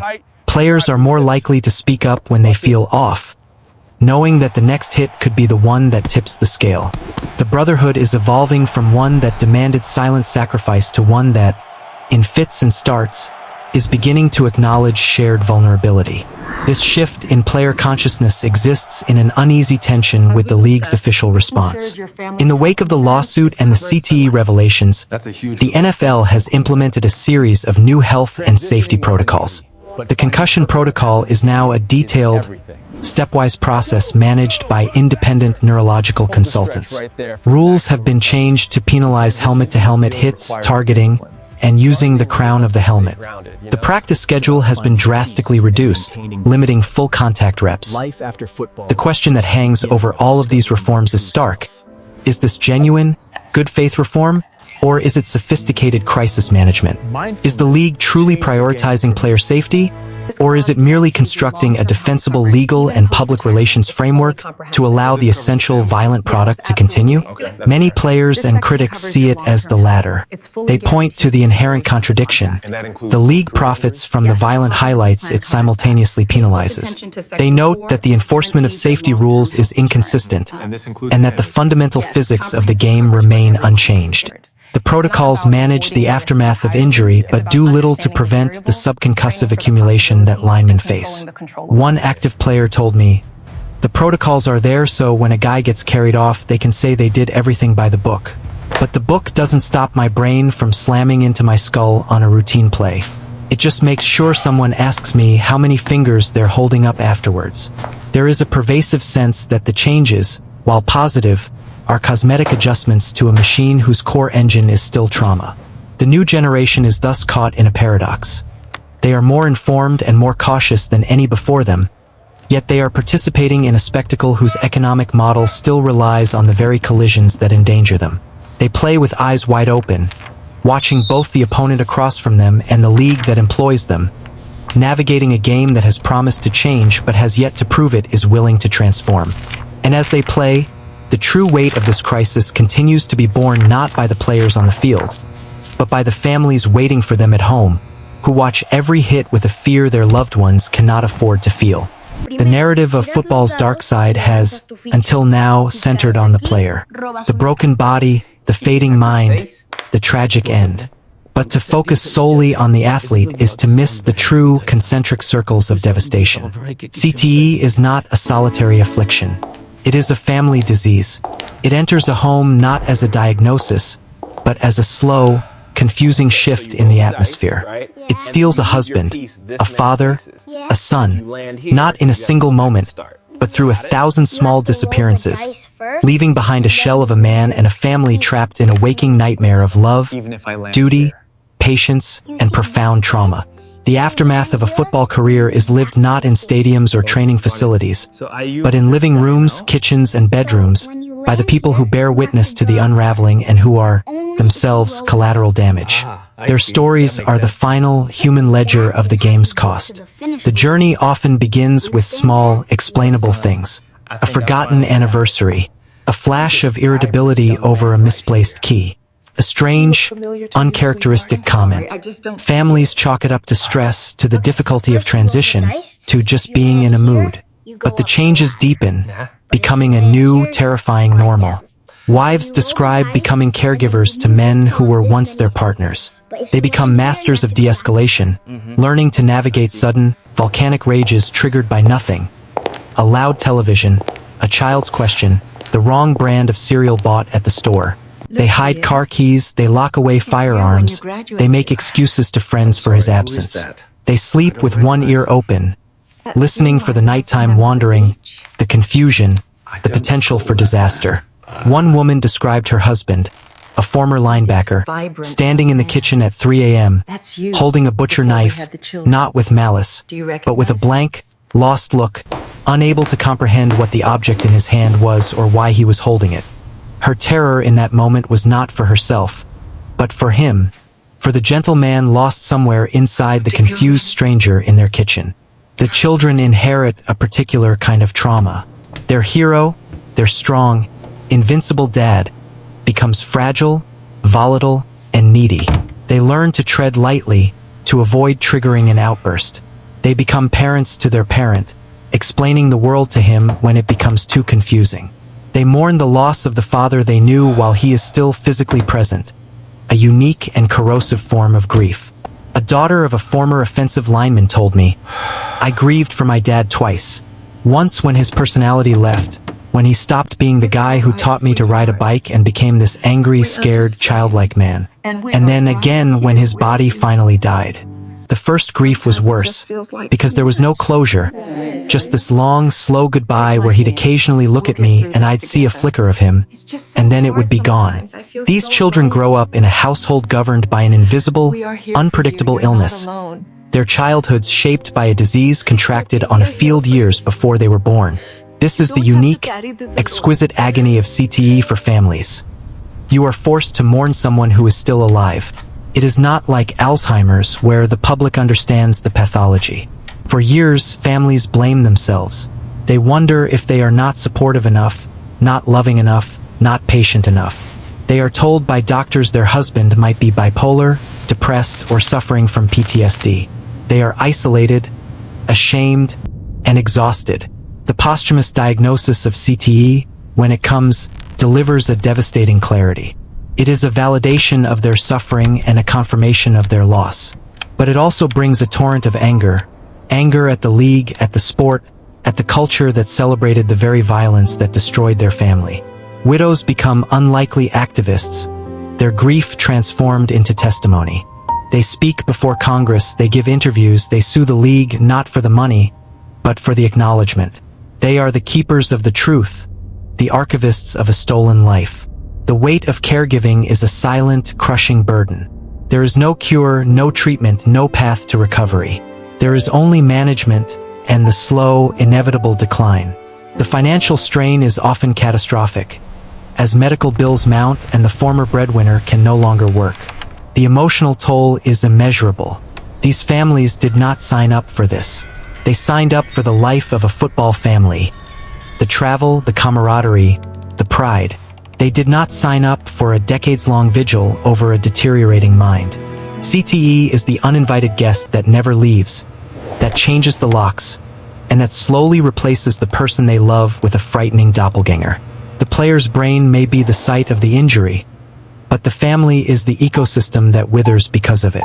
Their suffering is the final human proof that the cost of Sunday's glory is paid every other day of the week, in the quiet, desperate rooms of homes across America, by people whose only sin was loving a man who played a game. And as we near the end of this journey, we are left with the most difficult question of all. Faced with this evidence, with this human wreckage, can the game itself be saved? Or are we merely presiding over the slow, managed decline of a beloved but ultimately untenable tradition? We have reached the precipice of understanding. The disease has been identified, its cause traced to the fundamental mechanics of football, and its human cost counted in broken families and lost minds. This leaves us with the most difficult, divisive question of all. Now what? Is American football, as we know it, a relic destined for obsolescence, a societal habit we must painfully break? Or can it be reformed, altered, and saved? This is not a question of nostalgia versus progress. It is a complex engineering and ethical puzzle. Across the sport, from youth fields to the NFL headquarters, a frantic search for alternatives is underway. It is a race between innovation and attrition, between the desire to preserve a cultural titan and the moral imperative to stop harming the people who play it. The proposed solutions range from incremental adjustments to radical reinventions, and each one forces us to ask, at what point does saving the game require us to destroy the very thing we are trying to save? The current wave of reform is focused on mitigation. The logic is to preserve the core product while managing its worst dangers. At the professional and collegiate levels, this has meant drastically reducing full-contact practices. Some teams have only a handful of live tackling sessions per season. Rule changes proliferate, penalizing helmet-to-helmet contact, ejecting players for targeting, moving kickoffs to increase touchbacks, all designed to reduce high-speed collisions. Equipment innovation continues, with helmets now rated for safety performance, though we know their limits. Advanced diagnostics are the new frontier. Saliva tests for biomarkers, eye-tracking technology on the sideline to detect subtle neurological impairment, even the experimental use of blood tests to detect tau protein in living players. These are all serious, data-driven efforts. They have likely made the contemporary game marginally safer than the game of the Iron Age. But critics, including many scientists, argue they are merely treating symptoms. They do not address the central issue, the subconcussive accumulation from routine line play, or the inherent violence of a sport where large men collide at high speed. A safer car is still dangerous in a head-on crash. These reforms make the crashes less frequent and better managed, but they accept that crashes are an inevitable part of the journey. This acceptance has led a growing number of observers to propose more radical ideas. What if the problem is not just how the game is played, but what the game is? Some have suggested eliminating the three-point stance for linemen, forcing them to start upright to reduce the ferocity and helmet-first nature of initial contact. Others propose removing the helmet and shoulder pads entirely, arguing that players, unprotected, would instinctively avoid using their heads as weapons, reverting to a rugby style of tackling. This idea, while compelling in theory, seems unimaginable in the modern American context. More structurally radical still is the concept of eliminating certain positions. If interior linemen are at the highest risk, what if we change the rules to open up the line of scrimmage, requiring only 2 or 3 down linemen, spreading out the players and reducing the constant high-force collisions in the trenches? This would fundamentally alter the strategic soul of football, turning it into a different sport, a wider, faster, perhaps less physically brutal game. These are not policy proposals so much as thought experiments, highlighting the sheer scale of change required to truly eliminate brain trauma risk. And that is the core, unresolvable tension. The essential nature of football, its primal appeal, is grounded in controlled, spectacular violence. It is a simulation of territorial warfare. The breathtaking hit, the overpowering block, the sheer physical domination of one man over another. These are not unfortunate byproducts. They are featured attractions. Every attempt to legislate violence out of the game risks leaching it of its power, its drama, its cultural hold. Will fans watch a version of football where the line play is less ferocious, where tackling is less punishing, where the spectacle is more about speed and space than about impact and conquest? The NFL fears the answer is no. The league's entire economic model is built on delivering this specific, violent product. This creates a powerful inertia. Meaningful change is not just a technical challenge. It is an existential business risk. So we are left in a limbo of managed decline. The reforms are real, but they are boundaries placed around a core that remains unchanged. The game is trying to evolve its way out of a biological trap, but the trap is the game itself.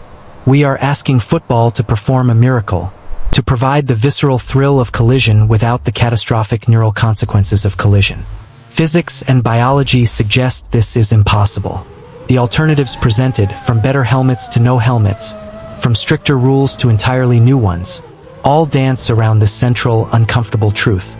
To save the players, we may have to let the traditional game die. Or we may choose to accept the carnage as the price of admission, as generations before us did, but now with the full, chilling knowledge of what that price entails. The final chapter of this story, then, is not about finding a solution, but about taking stock. It is about looking at the ledger, the legends and the lost, the glory and the grief, and deciding what, in the end, we are willing to live with. Our journey ends not with an answer, but with a debt. We have walked through a century of silence, denial, revelation, and grief. We have seen the broken bodies and the shattered families. We have heard the science speak its cold, definitive truth. The question that hangs in the air now, thick and unavoidable, is one of legacy and obligation. Having borne witness to this, what do we owe? What do we owe to the men who were sacrificed on the altar of our entertainment, often without their informed consent? What do we owe to their families who were left to clean up the aftermath? And what do we owe to the future? The legacy of football's Darkside is not just a pathology. It is a moral unfinished business, a ledger with a balance that has yet to be settled. Amidst the wreckage, there are men trying to forge meaning from the damage. They are the survivors who have turned their pain into purpose. Former players like Ben Utect, a tight end whose career was ended by concussions, and who now speaks publicly about his memory loss, using music and advocacy to reclaim his narrative. Or the families of the lost, like the Sows and the Dursons, who have created foundations in their loved ones' names, funding research and support for other families navigating the same hell.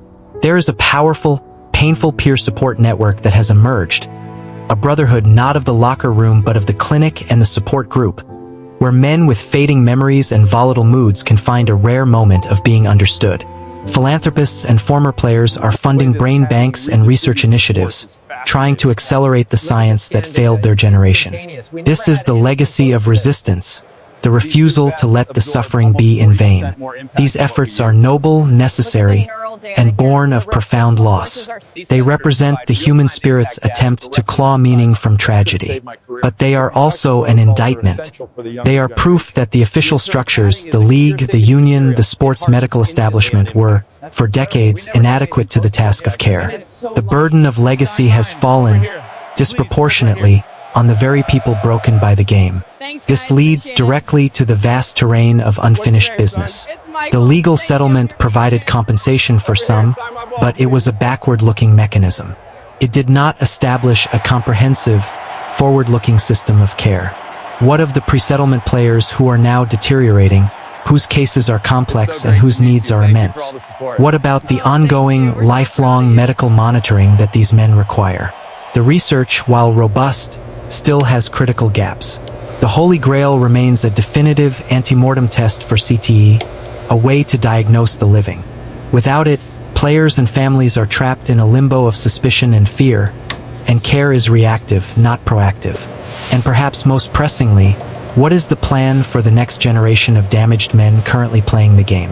The current protocols may manage acute crises, but they do not constitute a lifelong health plan for a workforce in a high-risk profession. The unfinished business is a monument to the piecemeal, legalistic, and reactive way this crisis has been handled.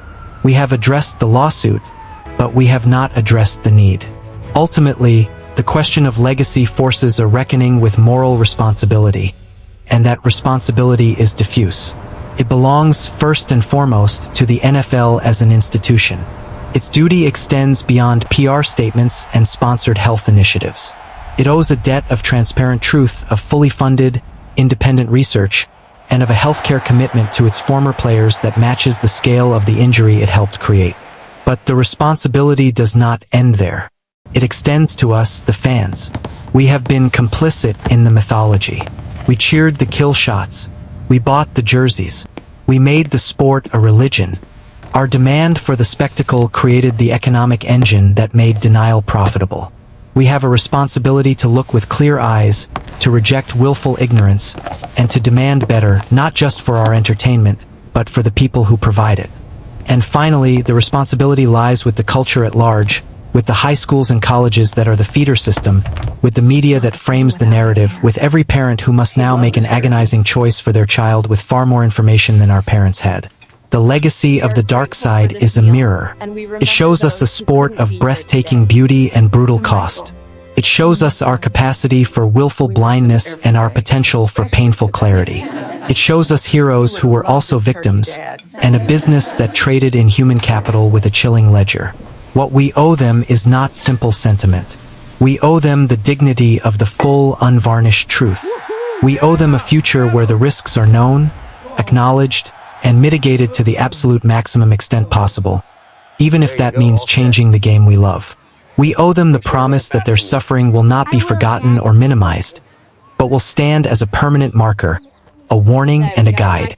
The whistle has blown on this examination, but the game within the game, the one between commerce and conscience, between tradition and truth, continues. We are all on the field now, and the choices we make next will define our own legacy. We began in the silence, in the echoing, private aftermath of the roar. We asked when the game ends and the aftermath begins, and we have discovered there is no line between them. They are a single, continuous experience, an unbroken circle where the glory and the grief are forged in the same fire. From the fog-shrouded decline of the early Gridiron ghosts to the stark pathology of Mike Webster's brain, from the calculated denials in league offices to the raw testimonies in courtrooms, from the constant rainfall of hits in the trenches to the quiet despair in a family's living room, this has been one story. A story of a sport that captured a nation's heart and a disease that preyed upon its mind. As we bring this examination to a close, we are not offering solutions or proclamations. We are sitting with the complexity. We are acknowledging the weight of the truth we have uncovered.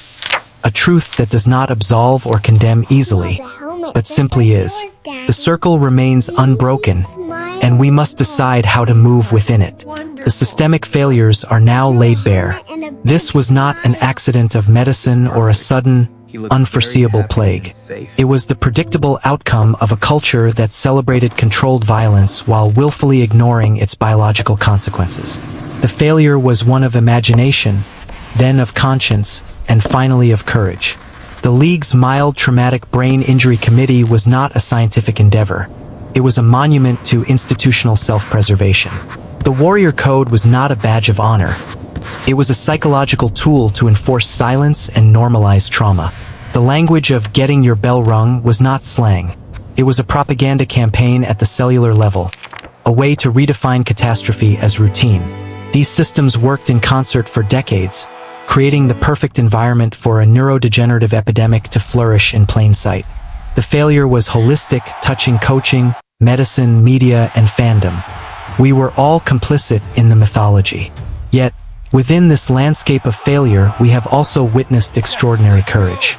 The courage of Dr. Bennett Omalu, a man outside the football fraternity, who looked at a stained slide and dared to speak a truth that powerful interests demanded he suppress. The courage of Dr. and McKee and her team, who built a brain bank not as a morbid collection, but as a library of incontrovertible evidence, giving the dead a voice. The courage of the players who broke the code, men like Tony Dorsett and Jim McMahon, who traded their legendary status for the vulnerable, painful truth of their suffering, offering their brokenness as a warning. The supreme, heartbreaking courage of men like Dave Durson and Junior So, whose final acts were not of surrender, but of deliberate, evidence-preserving testimony.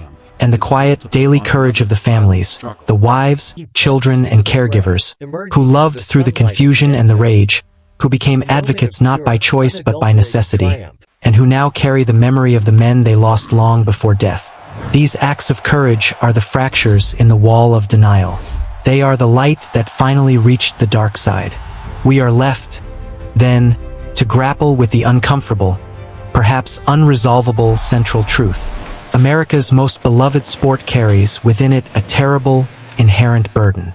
The very thing that makes football compelling, the strategic warfare, the physics-defying collisions, the testament to will over matter, is the source of its existential danger. You cannot have the spectacle without the risk. You cannot have the highlight reel hit without the neural shear. The physics are non-negotiable. This leaves us in a permanent state of tension. To love football is to love something that damages the people who play it. This is the uncomfortable contract we have all signed, now with the fine print glaringly illuminated. There are no easy answers here. Banning the sport is a cultural fantasy. Ignoring the science is a moral bankruptcy. The path forward is a narrow ridge between preservation and reform, demanding honesty where we preferred mythology, and sacrifice where we demanded spectacle. Our role now is one of sober witness. We must witness the glory without romanticizing the cost. We must honor the sacrificed without sanitizing their suffering. We can admire the incredible athleticism, the strategic genius, the moments of transcendent teamwork, while holding in our minds the image of a brain scan lit up with tau protein. We can celebrate a player's toughness while demanding a system that no longer conflates toughness with the acceptance of irreversible harm. This dual consciousness is our new responsibility as fans, as parents, as citizens. It requires us to look at the game with clear eyes, to hold two contradictory truths in our minds at once. This is beautiful and this is destructive. This legacy is our inheritance. The future of this game will be written by how we settle the debt. The debt is owed to the broken men of the past and present. It is paid through unwavering, fully funded care for those who are suffering, through relentless, transparent research to find diagnostics and treatments, and through an unvarnished historical accounting that places their stories permanently in the center of the sport's history. The debt is owed to the future. It is paid by changing the game at every level, from youth leagues to the pros, not with timid adjustments, but with a fundamental commitment to reducing head impact exposure, even if it alters the traditions we cherish. It is paid by ensuring that every person who steps onto a field, and every family that supports them, does so with fully informed consent, understanding the potential price of the glory they seek. The Unbroken Circle spins forward. The stadium lights will come on again next Sunday. The crowd will roar. The hits will echo. But they echo differently now. They carry within them the whispers of all who came before, the ghostly chorus of the broken. We have journeyed to the dark side and back. We cannot unsee what we have seen. The question is no longer whether football has a cost. We know it does. The question is whether we have the courage, the wisdom, and the humanity to stare directly at that cost and decide, collectively, what we are willing to do about it. The game's legacy, and our own, depends on the answer. The final whistle blows, but the silence that follows is now filled with meaning. It is a silence we must all learn to hear.